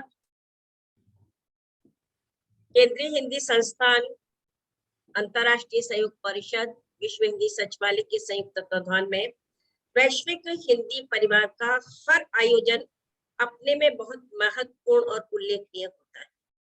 आज जिस विषय को लिया गया, विदेशी विद्यार्थी और हिंदी, वास्तव में यह एक ऐसा विषय है जो हम अध्यापकों और हिंदी सीखने वालों के लिए बहुत सारी दिशाएं खोल रहा है। अभी जिन 6 देशों के विद्यार्थियों ने अपनी अपनी बात इस पटल पर रखी है, जापान के कोई जब कह रहे थे वो भारत को जानना चाहते हैं, या स्विट्जरलैंड से भास्कर ने भारतीय इतिहास को जानने की बात कही, हिंदी फिल्मों में उनकी रुचि है, वो बेहतर हिंदी सीखना चाहते हैं। मॉरिशस की केशा जब बता रही थी कि वहाँ के जो सामाजिक संदर्भ है और उन्होंने जो कहा कि हिंदी पुस्तकों की व्यवस्था नहीं है, तो मुझे लगा कि भारतीय दूतावास के पास तो हिंदी की इतनी पुस्तकें हैं। संभवतः यदि आपकी मांग वहां जाती है तो आपके देश में वो पुस्तकें भेजी जा सकती हैं। एक आपने जो कहा कि उबाऊ होने की बात कही, तो मुझे लगा कि उस हिंदी शिक्षण को बहुत रोचक तरीके से करने की आवश्यकता है, जिससे हिंदी में अधिक से अधिक विद्यार्थी हमारे पास आए। नौकरी नहीं है तो मुझे लगता है कि कभी कभी हर भाषा केवल और केवल नौकरी के लिए नहीं सीखी जाती। अभी नेपाल से भरत जब कह रहे थे कि वो 2 विषयों में MA है, PhD है, और फिर भी हिंदी के प्रति उनकी इतनी ललक है कि वे एक विद्यार्थी बनकर सीख रहे हैं। थाईलैंड से अंचला का वीडियो देखकर कि वो भारत के विषय में कितना जानना चाहती है और अपना उन्होंने जो वक्तव्य पढ़ा, साथी विटेन की जो बेलेटा भोजबानी है, मुझे लगा कि मूलतः वो रोमानिया से है, ब्रिटेन में आकर बसी है, लेकिन यहाँ देखिए कि उनकी जब एक भारतीय परिवार से शादी हो गई तब उनका पूरा सोच ही बदल गया। वे अपनी बेटियों को भी हिंदी में दक्ष करना चाहती है, और ये कोई छोटी बात नहीं है कि एक व्यक्ति स्वयं तो हिंदी सीखे ही सीखे, लेकिन अपने परिवार के लिए भी वह कहे। जब उन्होंने कहा कि मैं अपनी दोनों बेटियों को हिंदी सिखाना चाहती हूँ, तो मन से बहुत प्रसन्नता हुई कि यहाँ हिंदी अब एक नहीं, एक पीढ़ी से दूसरी पीढ़ी में स्थानांतरित होने के लिए तैयार है। हम अध्यापक जब अपने विद्यार्थियों को पढ़ाते हैं तो विद्यार्थियों के जिज्ञासु चेहरे, विषय को न समझ पाने की खींच, बार बार पूछने पर अध्यापकों का अधैर्य, कितना कुछ है जो समस्याओं के समाधान मांगता है। विदेशी विद्यार्थियों के हिंदी शिक्षण में ढेरों चुनौतियां हैं, अनेकों प्रश्न हैं, विविध शिक्षण पद्धतियों पर बहस जारी है, पाठ्य सामग्री के चयन का अंत नहीं हुआ है। अध्यापक को विषय का ज्ञान तो है, लेकिन उसे सामने वाले तक कैसे पहुंचाए, उसके अनुभव का विषय कैसे बनाए, ये हम हिंदी अध्यापकों के पास एक बहुत बड़ी चुनौती है। हिंदी का प्रचार प्रसार भारत की अस्मिता के साथ अभिन्न रूप से जुड़ा हुआ है। भारत की सरल संस्कृति और जीवन शैली को समझने के लिए हिंदी निश्चित रूप से एक महत्वपूर्ण संसाधन है। मैं यदि अपने 3.5 दशक के अनुभवों की बात करूं कि मैं जिन विद्यार्थियों के साथ जिनको हिंदी पढ़ाती हूँ और हिंदी में दक्ष बनाती हूँ, तो मुझे लगता है कि यह 2 स्थितियां अलग अलग है। भारत में आकर भारतीय अध्यापक से वहाँ के प्रत्यक्ष माहौल में हिंदी सीखना, और अपने देश में भारतीय अथवा अपने देश के हिंदी अध्यापक हिंदी को सीखना। और मुझे ये भी लगता है कि किसी भी भाषा को सीखने के लिए वह परिवेश बहुत जरूरी होता है। अभी कुछ विद्यार्थी कह रहे थे उन्हें बोलने का अवसर नहीं मिलता, और जहाँ वो उस भाषा को प्रकट नहीं कर पाते, वहाँ शायद सबसे बड़ी दिक्कत आती है। आता तो है लेकिन बोले किसके साथ, और जब बोलने की बात आती है तो फिर आ जाता है कि हम जिन विद्यार्थियों को हिंदी सिखाते हैं उनके लिए सबसे पहली बात होती है, क्या हम उन्हें भाषा के चारों कौशलों में दक्ष कर पाए हैं? क्या उनकी सुनने की योग्यता, भाषिक अभिव्यक्ति प्रकट करने की योग्यता, लेखन की योग्यता, पढ़ने की योग्यता, और इन सब में दक्ष करने के बाद क्या वह सांस्कृतिक अभिव्यक्तियों के शिक्षण में सफल होगा? अभी आप सबको सुनकर एक बात मुझे और लगी, मेरे जो विद्यार्थी भारत आने के इच्छुक हैं, केंद्रीय हिंदी संस्थान प्रति वर्ष 100 विद्यार्थियों को हिंदी में प्रचार प्रसार योजना के अंतर्गत छात्रवृत्ति के अंतर्गत प्रवेश देता है। आपके दूतावासों के माध्यम से वे आवेदन मंगाए जाते हैं। पिछले 2 वर्ष से कोरोना के कारण ऑनलाइन कक्षा चली, अब सब ठीक हो गया है और अब फिर ऑफलाइन शुरू कर रहे हैं। भारत आना और भारत में आकर भारत को समझना, भारत में आकर हिंदी को पढ़ना अपने में एक सुखद और रोमांचक अनुभव है। और मेरा मानना है कि जब हम किसी देश में जाकर और उस देश की संस्कृति के मध्य जाकर उस देश के भाषिक सांस्कृतिक वातावरण के बीच हिंदी सीखते हैं तो उसमें बहुत अधिक सफल है। दूसरी बात, ये 100 सीट की संख्या तो एक निश्चित है, लेकिन केंद्रीय हिंदी संस्थान अब वर्चुअल शिक्षण के माध्यम से सभी देशों के लिए हिंदी भाषा दक्षता प्रमाण पत्र, हिंदी भाषा दक्षता डिप्लोमा, हिंदी भाषा दक्षता उच्च डिप्लोमा और स्नातकोत्तर हिंदी भाषा डिप्लोमा की भी तैयारी में है। और संभव हुआ तो संभवतः हम अगले वर्ष तक इस सबको खोल देंगे, और आज जो यहाँ नहीं आ पाते उन्हें भी वर्चुअल शिक्षण के माध्यम से हम हिंदी सीखें। किसी को हिंदी सिखाने का सबसे बड़ी बात होती है कि हम उसकी रुचि को जानें। आपको सुनते हुए मुझे लगा, जब भरत कह रहे थे तो मुझे लगा रुचि का तो कोई अंत नहीं, वो कभी भी जाग सकती है। वो पीएचडी कर रहे थे, 2 स्नातकोत्तर कर चुके थे, फिर भी उन्होंने हिंदी में दाखिला लिया।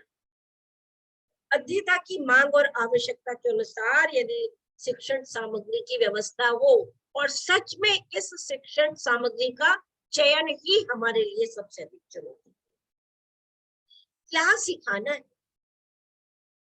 कैसे सिखाना है, ये दो बातें जब हमारे मस्तिष्क में बहुत स्पष्ट होती है तो सिखाना बहुत सरल हो जाता है।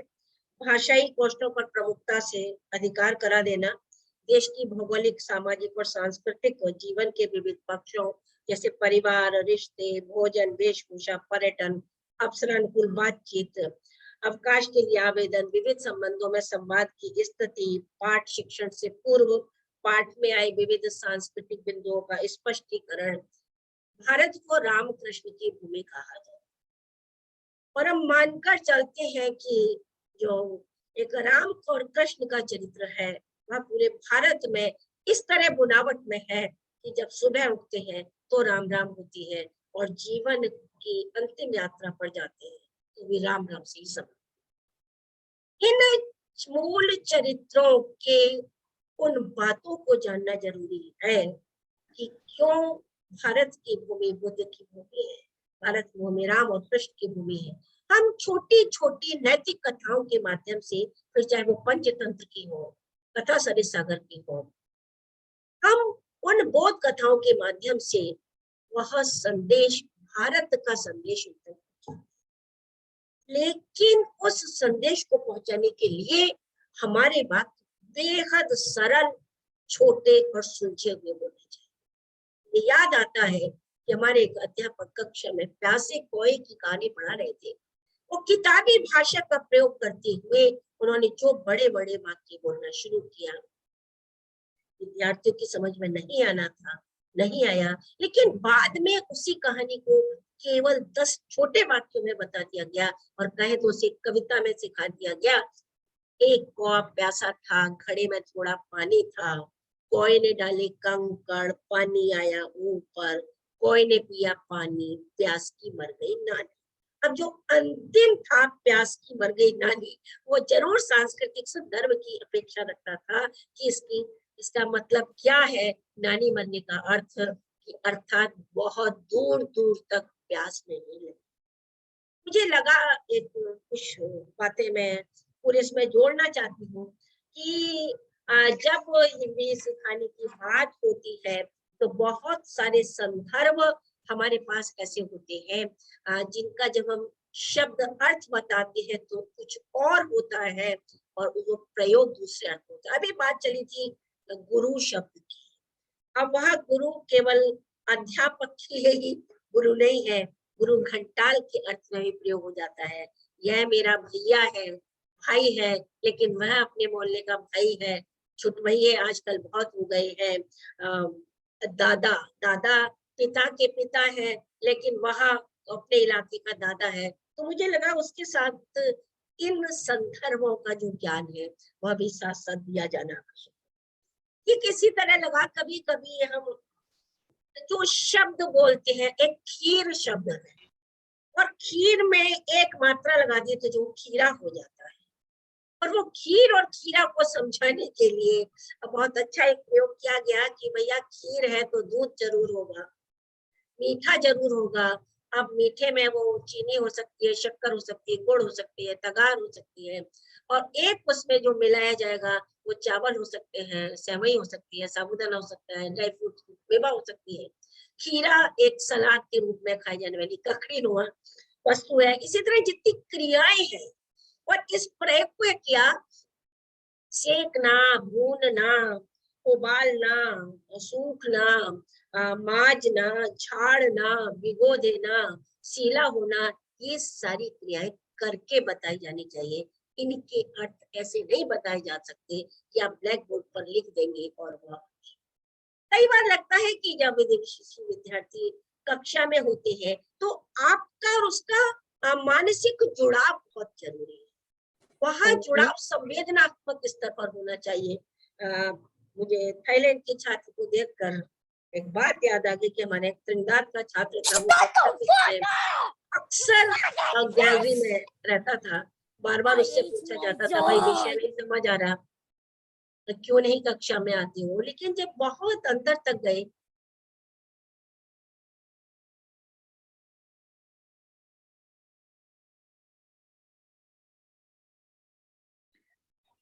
शायद उनसे संपर्क टूट गया है बीना शर्मा जी से, और ये कुछ हैकर्स आ गए हैं मुझे लग रहा है। सुरेश जी यदि आप हैं तो हैकर्स को रिमूव कर दें, आप किसी को एडमिट ना। जी सर, जी सर, जी सर। जी नमस्कार। I will shove my fucking cock up your fucking ass. Yeah, you must like it.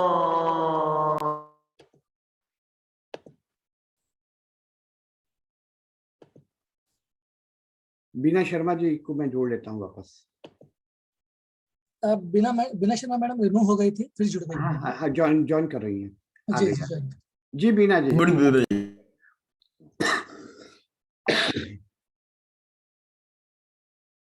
Actually जापानी नाम से कोई आया था, उसको हमने जोड़ा नहीं, फिर जुड़ कैसे गया पता नहीं। बीना शर्मा जी आप अनम्यूट करें अपने आप को। अब मुझे लगता है किसी को नहीं मेरी शामिल आवाज आ रही है?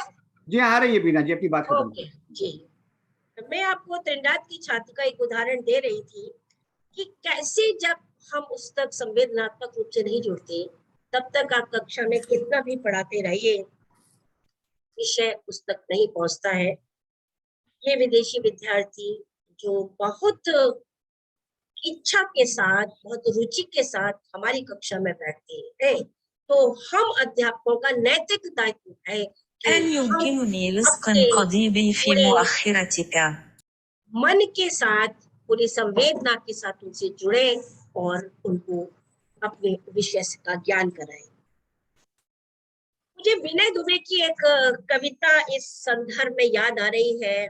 शायद वो हिंदी शिक्षण के लिए मैं उसको बहुत अच्छी कविता मानती हूँ।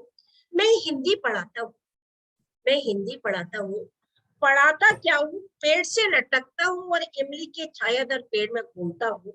मैं हिंदी पढ़ाता हूँ, पढ़ाता क्या हूँ, हवा से प्रेम करता हूँ और लाल भाटी के ऊपर आकाश में बिखर जाता हूँ। मैं हिंदी पढ़ाता हूँ, पढ़ाता क्या हूँ, तालाब के पानी में घुसता हूँ और मछलियों से कविता सुनता हूँ।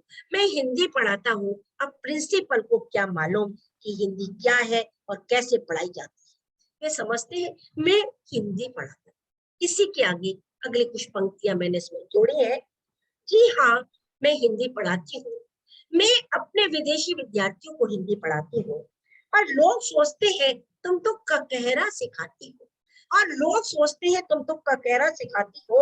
अरे तुम उन्हें हिंदी नहीं पढ़ाती, तुम प्राथमिक कक्षा का काम करती हो, मसलन शब्द प्रयोग, प्रश्न उत्तर, कहानी, कविता छोटी मोटी। और मैं कहती हूँ मैं हिंदी पढ़ाती हूँ। पढ़ाती क्या हूँ, उनके अंदर प्रवेश करती हूँ। पढ़ाती क्या हूँ, उनके अंदर प्रवेश करती हूँ, उन्हें समझती हूँ और बड़े प्रेम से उन्हें वह सिखा देती हूँ जो कुछ मांग होती है, जो कुछ। हिंदी को सिखाना एक संस्कृति को सिखाना है। हिंदी को सिखाना भारत के उस भाव को सिखाना है कि वहां आप तक पहुंच सके। दिशाओं का ज्ञान देते समय कि आगे पीछे बाएं दाएं क्या है, तो एक बहुत सुंदर कविता है जो कभी प्राथमिक कक्षा में पढ़ी गई थी।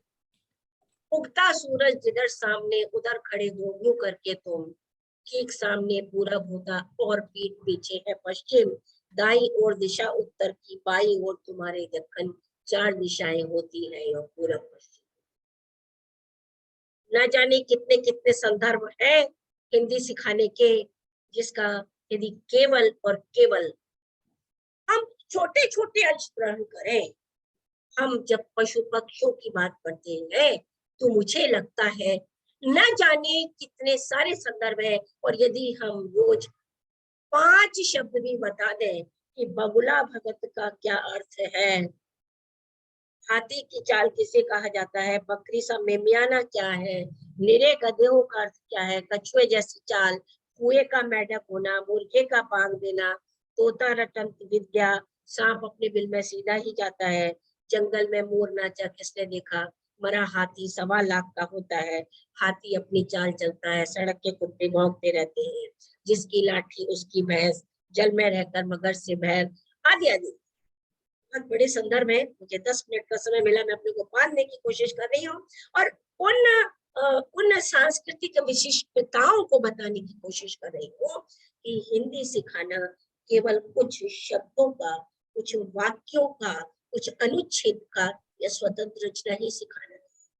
हर वाक्य के पीछे का जो संदर्भ है वह बहुत स्पष्ट है। आप जब 2 वाक्य भी बोलते हैं तो ऐसे ही नहीं बोल देते। आप अपने विद्यार्थी की शुरुआत केवल नाम से करें तो तुम्हारा क्या नाम है, पिताजी का क्या नाम है, देश का क्या नाम है, देश की राजधानी क्या है, किस स्कूल में पढ़ते हो।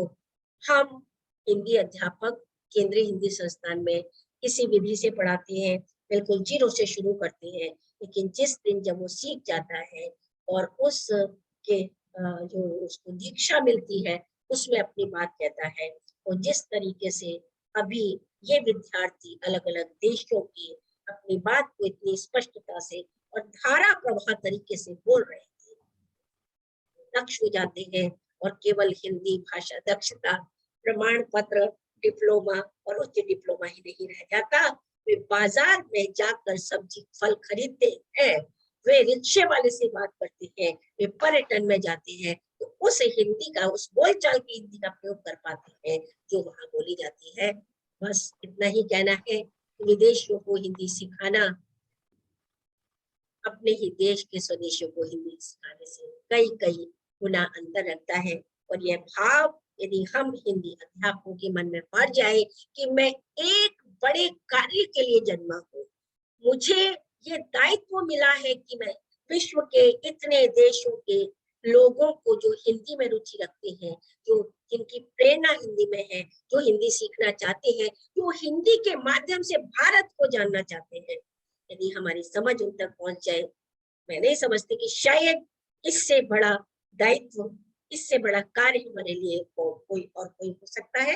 हाँ, छोटी छोटी समस्याएं हैं लेकिन उनके समाधान खोजे जा रहे हैं और मुझे पूर्ण विश्वास है कि हम लोग इस कार्य को अति लगन से करते हुए बहुत जल्दी ही पूरे विश्व में हिंदी का परचम लहराएंगे। जय हिंदी, जय भारत, नमस्कार। बहुत बहुत धन्यवाद बीना जी अपने इतने ज्ञानवर्धक वक्तव्य के लिए। और एक बहुत सुंदर सूचना आपने दी कि केंद्रीय हिंदी संस्थान वर्चुअल लर्निंग और वर्चुअल क्लासेस के माध्यम से हिंदी के शिक्षण का बहुत बड़ा विकास करने जा रहा है, जिससे औपचारिक डिप्लोमा और डिग्रियां भी उपलब्ध हो सकेंगी विद्यार्थियों को। इससे निश्चित रूप से हिंदी का बहुत विकास होगा, क्योंकि यहाँ पर ब्रिटेन में यूके हिंदी समिति वर्चुअल और ऑनलाइन क्लासेस कई वर्षों से कर रही है और उसके माध्यम से बहुत से छात्र हिंदी समिति की इन परीक्षाओं से संपर्क में आ रहे हैं और हिंदी पढ़ भी रहे हैं। दूसरी एक महत्वपूर्ण बात, जैसे आपने विदेशी मूल के विद्यार्थियों के लिए कही, मैं ये बात को प्रकाश में लाना चाहता हूं कि जितना महत्वपूर्ण विदेशी मूल के विद्यार्थियों को आकर्षित करना है हिंदी के प्रति, उससे ज्यादा महत्वपूर्ण जो भारतीय मूल के लोग विदेशों में रह रहे हैं और कई पीढ़ियों से रह रहे हैं, उनके बच्चों को हिंदी से जोड़ना भी बहुत आवश्यक है। क्योंकि मुझे ऐसा लगता है कि जैसे अगर एक बहुत योग्य पीढ़ी को हम खो देंगे अगर हम उन्हें हिंदी से और भारत से नहीं जोड़ेंगे, जो सारी विदेशों में फैले हुए हैं। इन शब्दों के साथ मैं निमंत्रित करता हूं आज के कार्यक्रम की अध्यक्षता के लिए मार्को जोली साहब को, जो विदेशी मूल के हिंदी विद्वान हैं और इटली से हमारे साथ जुड़ रहे हैं। मार्को जी, आपका स्वागत है। नमस्कार। तो आज तो बहुत खुशी हो रही है, उतनी ही खुशी हो रही है जितनी विश्व हिंदी सम्मेलन में होती है। मतलब उतने विदेशी, उतने पूरी दुनिया से लोग मिलकर हिंदी में बात कर रहे हैं, ये सुन के बड़ी खुशी हो रही है।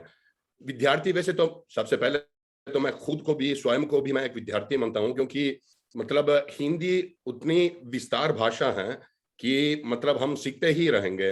अभी हम भारत से वापस आए हैं दुबई होते हुए, तो जब भी दुबई जाना होता है या भारत जाना होता है, कुछ ना कुछ नया सीखने को मिलता है। तो ये मतलब सीखने का जो मतलब प्रोसेस है अनादि है।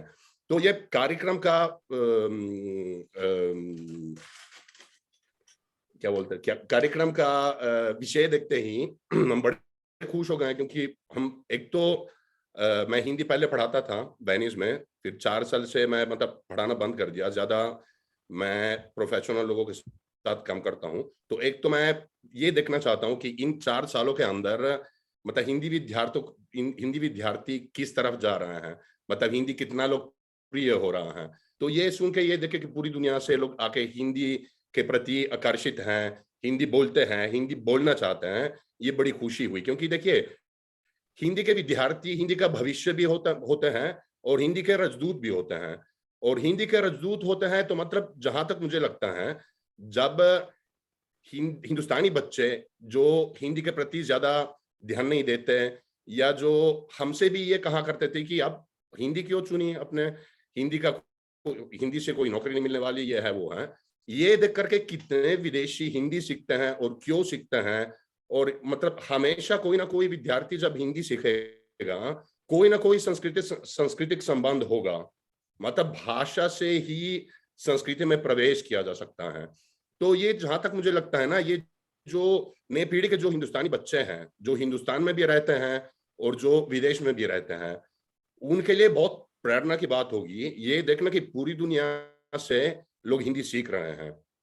दूसरी बात मैं ये बोलना चाहता था कि चुनौतियां की बात जब चल रही थी, मतलब मेरे समाज में 2 बड़ी चुनौतियां सामने उभर रही थी। एक तो मतलब हिंदी बोलने का मौका, जो जैसे विदेश में जो विद्यार्थी होते हैं उनको मतलब बहुत ही चाह होती है कि मैं हिंदी और सीखूं, मुझे बोलने का मौका हो। और दूसरा जो है, जो हमेशा सामने आता है जो समस्या जो है, वो रोजगार की बात, रोजगार की हमेशा बात मतलब कहीं ना कहीं आती है। तो मुझे जो लगता है कि मतलब हिंदी पढ़ के कोई या तो अध्यापक बनेगा या हिंदी पढ़ के कोई अनुवादक बनेगा, ये कोई जरूरी नहीं है। आज के जमाने में ग्लोबलाइजेशन में जब मतलब पूरी दुनिया एक ही हो गई है, हिंदी जैसी कोई अंतरराष्ट्रीय भाषा नहीं हो सकती है, ये मेरा मानना है। एक तो हिंदी एक ऐसी भाषा है, दिमाग खुलवाने वाली भाषा है, मानसिकता को मतलब विस्तार करने वाली भाषा है, इंसान की मानसिकता को लचीला मतलब बनाने वाली भाषा है। हिंदी सबको पढ़नी चाहिए, हर मैनेजर को हिंदी का कोर्स करना चाहिए ताकि दिमाग जो है लचीला हो और खुल जाए। और फिर ऐसा कुछ नहीं है कि भारत में ही हिंदी बोली जाती है। एक तो उर्दू बोलने वाले एकदम आराम से हिंदी समझते हैं, और भारत के बाहर जो है ये हिंदी, उर्दू, शुद्ध हिंदी वगैरह की बातें लुप्त हो जाती हैं। क्यों? क्योंकि लोग मिलकर बात करना चाहते हैं, मिलकर मतलब अनुभवों को शेयर करना चाहते हैं। तो भाषा मतलब हिंदी बोलते हुए बहुत ही ऐसी जगह होते हैं जहां पे जाके हिंदी बोली जा सकती है पूरी दुनिया में। जैसे अमेरिका हुई, वहां पे मतलब अमेरिका में सबको पता है कि मतलब हिंदुस्तानी कम्युनिटी कितनी बड़ी होती है और कितने बड़े पद पे हिंदुस्तानी लोग बैठे हुए हैं। तो अमेरिका जाके हिंदी बोल के एक मतलब मैं ये कहूंगा कि अगर हम अमेरिका जाके अंग्रेजी में बात करेंगे और अमेरिका जाके हिंदी में बात करेंगे, हम ज्यादा सफल होंगे हिंदी में बात करके। हमको जिस तरह से लोगों से मिलने का मौका मिलेगा, बातों में जो गहराई, जिस गहराई से हम बात कर पाएंगे हिंदी में बोल करके हैं, वैसे तो अंग्रेजी में बात करके नहीं मिलेगी। पूरी जीसीसी मतलब दुबई वगैरह गल्फ जो है, वहां पे भी मतलब बहुत बोली जाती है। यहाँ तक कि जो मतलब हिंदी मातृभाषी नहीं होते, अब उर्दू वाले को छोड़िए, मतलब लेबनान के लोग, पूरी दुनिया के लोग वहां पे हिंदी बोलते हैं, क्योंकि वहां पे मतलब अरबी से भी ज्यादा प्रचार में प्रयोग की जाने वाली भाषा हिंदी ही है। तो रोजगार की जहां तक मुझे बात मेरी नजर में बात है, यह है कि हिंदी सीख के जो है जिस तरह की मानसिकता डेवलप होती है, वो एक अपने में आसेत होता है। उसको हिंदी में क्या कहेंगे आसेत को, मुझे आइडिया नहीं है, लेकिन इस दृष्टि से अगर हम हिंदी की पढ़ाई को मतलब प्रस्तुत भी करना चालू कर देंगे, मेरे हिसाब से मतलब लोगों को, जिन लोगों को लगता है कि हिंदी सीख के मैं क्या करूंगा, मेरी क्या नौकरी लग सकती है, उनको समझ में आ पाएगा कि जो सॉफ्ट स्किल्स कहलाते हैं, सॉफ्ट स्किल्स से ज्यादा डेवलप करने वाला कोई टूल नहीं है, कोई यंत्र नहीं है हिंदी जैसे। मतलब वही जो मैं पहले बता रहा था, विस्तारता जो है, लचीला होना और एक चाबी होना जिससे भारतीय संस्कृति का खजाना खुल सकता है। उसके बिना संस्कृत के जो शब्द हैं, जैसे दर्शन शास्त्र में, उन शब्दों को अंग्रेजी में अनुवादित करके बहुत गड़बड़ हो जाता है। अब हिंदी जानने वाले के लिए ये कोई दिक्कत नहीं है, कोई टेंशन नहीं है, क्योंकि जो संस्कृत शब्द जो है हिंदी जानने वाला समाज पाएगा। जैसे अनुमान जो है, प्रत्यक्ष अनुमान वगैरह जो है, अनुवाद के करने की जरूरत नहीं पड़ेगी। तो आज मतलब के कार्यक्रम को मतलब जब मैं सुन रहा था विदेशी विद्यार्थियों को हिंदी में बात करते हुए, बड़ी खुशी हुई और मुझे लगा कि हिंदी का जो भविष्य है बहुत ही बढ़िया होगा। हिंदी मतलब और प्रचलन में आएगा और विश्व स्तर पे तो हिंदी लाने की कोई आवश्यकता है नहीं, क्योंकि हिंदी जो है विश्व स्तर पे है, अंग्रेजी से भी ज्यादा। बस लोगों को आंखें खुलवाना है, दिखाना है, लोगों को समझ में आ जाएगा। तो आज मतलब बड़ी खुशी है, बहुत खुशी है। और मैं आशा करता हूं कि इस तरह के कार्यक्रम का और मौका हो, जिसमें एक तरह का प्लेटफॉर्म हो, जिसमें विदेशी लोगों को मिलकर हिंदी में बात करने का मौका मिल जाए। मुझे याद है जब मैं विद्यार्थी था और भारत में किसी विदेशी विद्यार्थी से मिलने का मौका होता था। जैसे एक बार हम जयपुर गए हैं और वहां पे हम इटालियन लोगों के कुछ विद्यार्थी थे और कुछ जर्मनी से विद्यार्थी आए थे और कुछ स्पेन से, मतलब इधर उधर यूरोप से कई विद्यार्थी आए थे। तो जब हम लोग बाहर जाते थे, हमारी बातें तो हिंदी में होती थी, मुझे जर्मन नहीं आती और मैं किसी जर्मन से क्यों अंग्रेजी में बात करूंगा जब उसको हिंदी आती है। तो लोग हमको देख के बड़े खुश हो जाते हैं। मतलब शुरुआत में तो आश्चर्यचकित थे कि आप हिंदी में क्यों बात कर रहे हैं, आपको अंग्रेजी नहीं आती? अब बिल्कुल आती है, लेकिन जिस तरह से हम हिंदी में बात करके प्रसन्न हो जाते हैं, उस तरह से हम अंग्रेजी में बात करके प्रसन्न नहीं हो पाएंगे।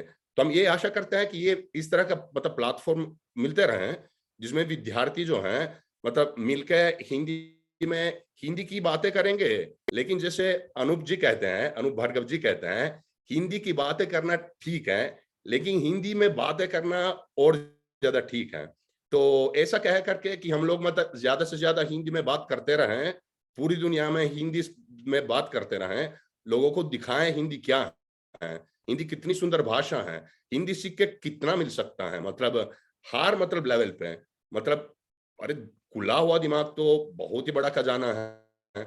ये मतलब प्राप्त करना बहुत बड़ी बात है, जिंदगी में काम आएगा, हर चीज में काम आएगा। तो ये कह करके मतलब कि हिंदी विश्व भाषा है, इस चीज को बस हम लोगों को दिखाना होगा, तब तो वो यूनाइटेड नेशन भी चला जाएगा, क्योंकि एकदम स्वाभाविक है।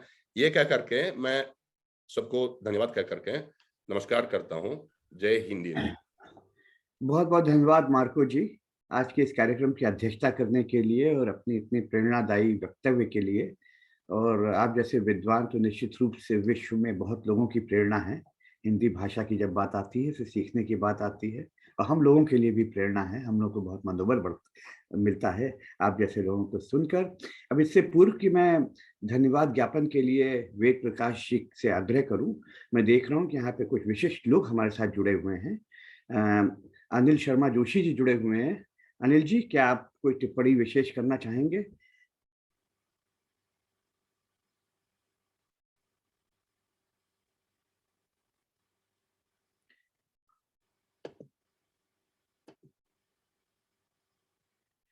अनिल जी शायद हमारी बात उन तक नहीं पहुंच पा रही है। राहुल देव जी यहाँ पर उपस्थित हैं, मैं कुछ देर पहले देख रहा था। राहुल जी। नमस्कार पद्मेश जी, नमस्कार सभी मित्रों को।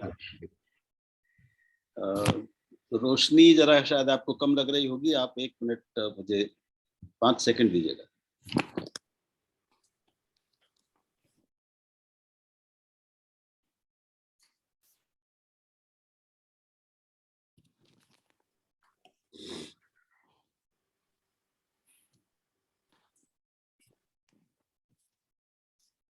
जी सबको नमस्कार।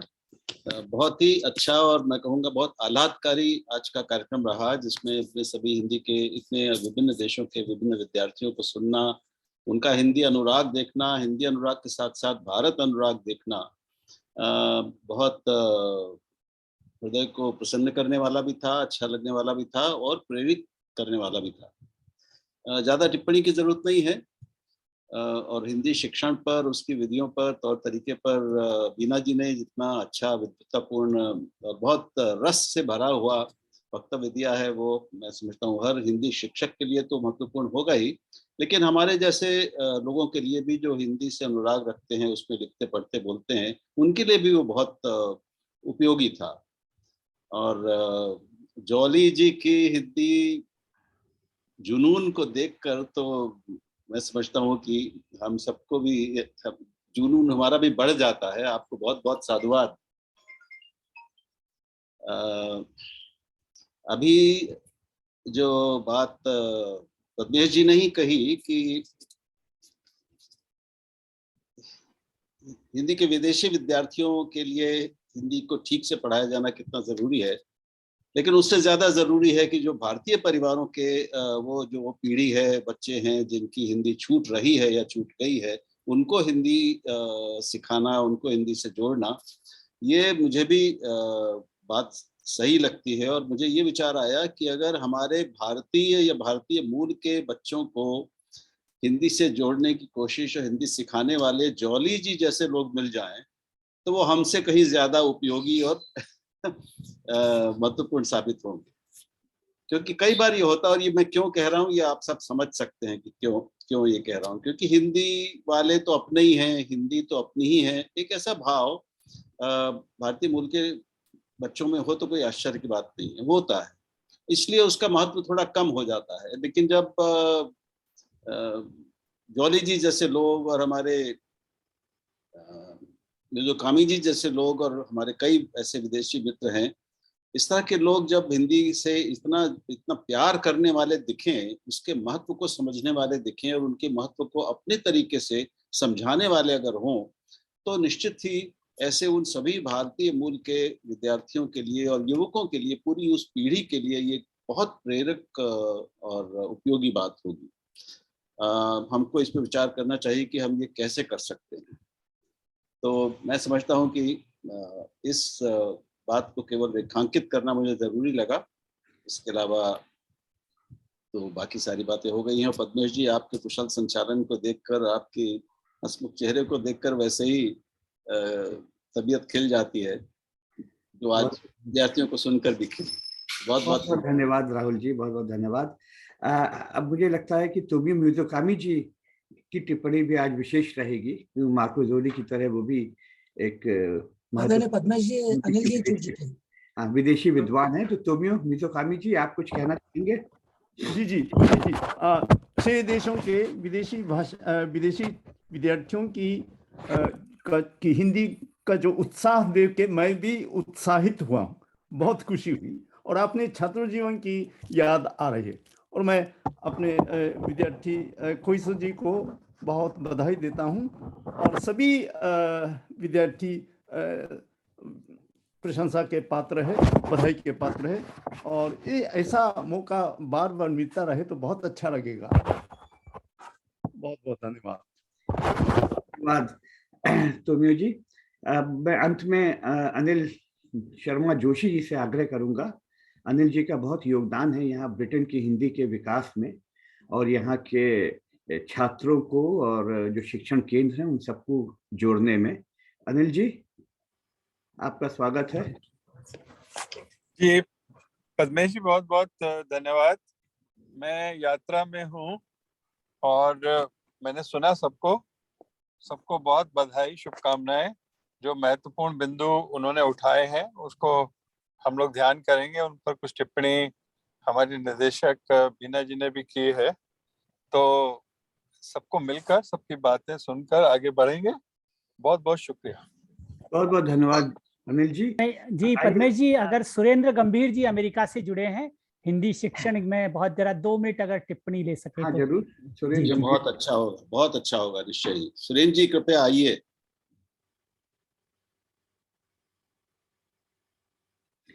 विजय मल्होत्रा जी कुछ कहना चाहते हैं। विजय जी, आपका स्वागत है।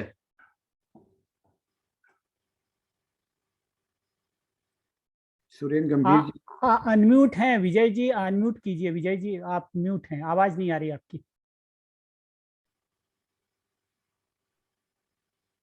चलिए सुरेंद्र जी आ गए। सुरेंद्र जी कहिए। पद्मेश जी, मेरी आवाज नहीं है आज। अच्छा कोई बात नहीं, कोई आप आराम करें, फिर विश्राम करें सुरेंद्र जी। लेकिन बहुत बहुत अच्छा रहा कार्यक्रम, बहुत अच्छा रहा।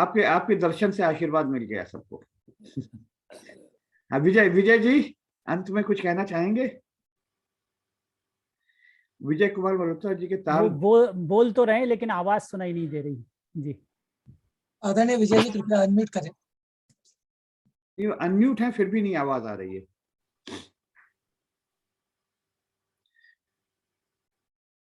जी विजय जी, आपकी आवाज नहीं आ रही, मुझे लगता है कि आप अपनी बात चैट बॉक्स पे ही लिख दें।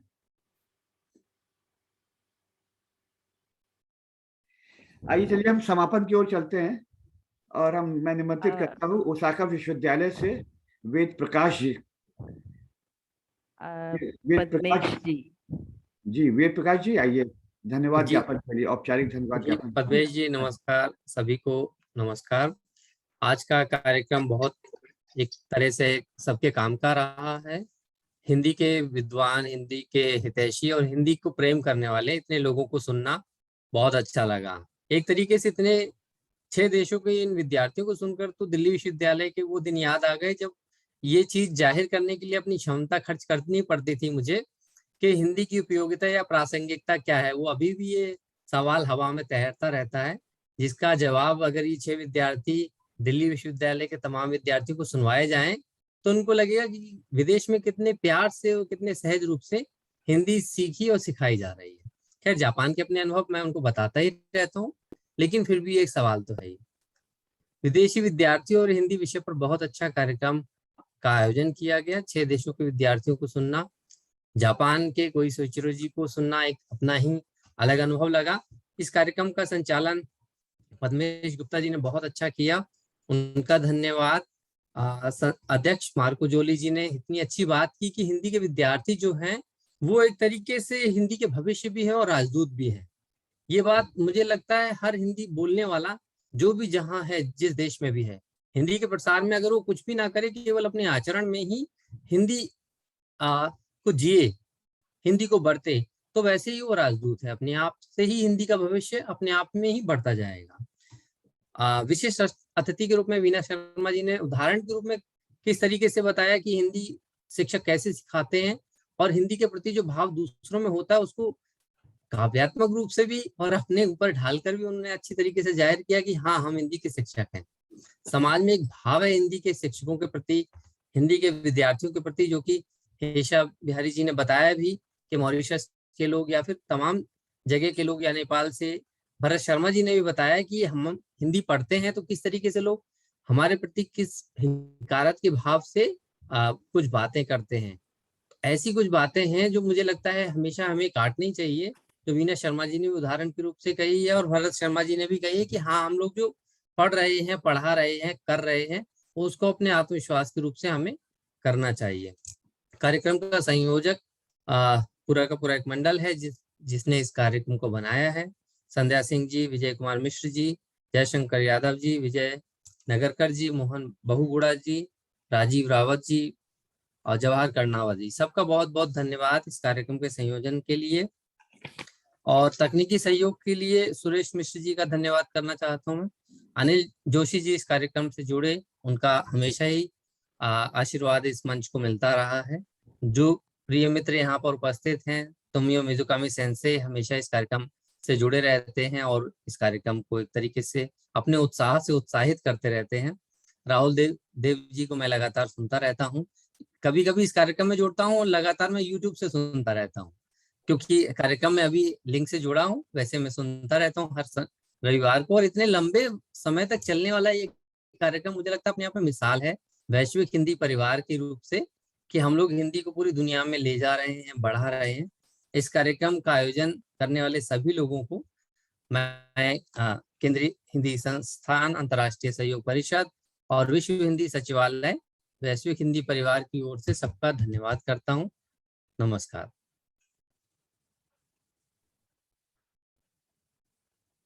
जी वेद प्रकाश जी, आपका भी धन्यवाद। आपने जापान के विद्यार्थी को भी हमारे समक्ष लाया, और सभी जो हमारे विशेष रूप से जो शिक्षक थे जिन्होंने विद्यार्थी उपलब्ध कराए, चाहे वो नेपाल से श्वेता दीप्ति जी हों, थाईलैंड से रस्तोगी जी हों, और अन्य सभी को भी उन प्राध्यापकों के भी हम विशेष आभारी हैं। जी बंद किया जाए। पद्मेश जी, मेरी आवाज आ पा रही है? जी जी, आ रही है। हाँ, नमस्कार। मैं डॉक्टर सुषमा मेहता। मैं सिर्फ ज्यादा समय नहीं लूंगी, कुछ 2-3 बातें कहना चाहती हूँ।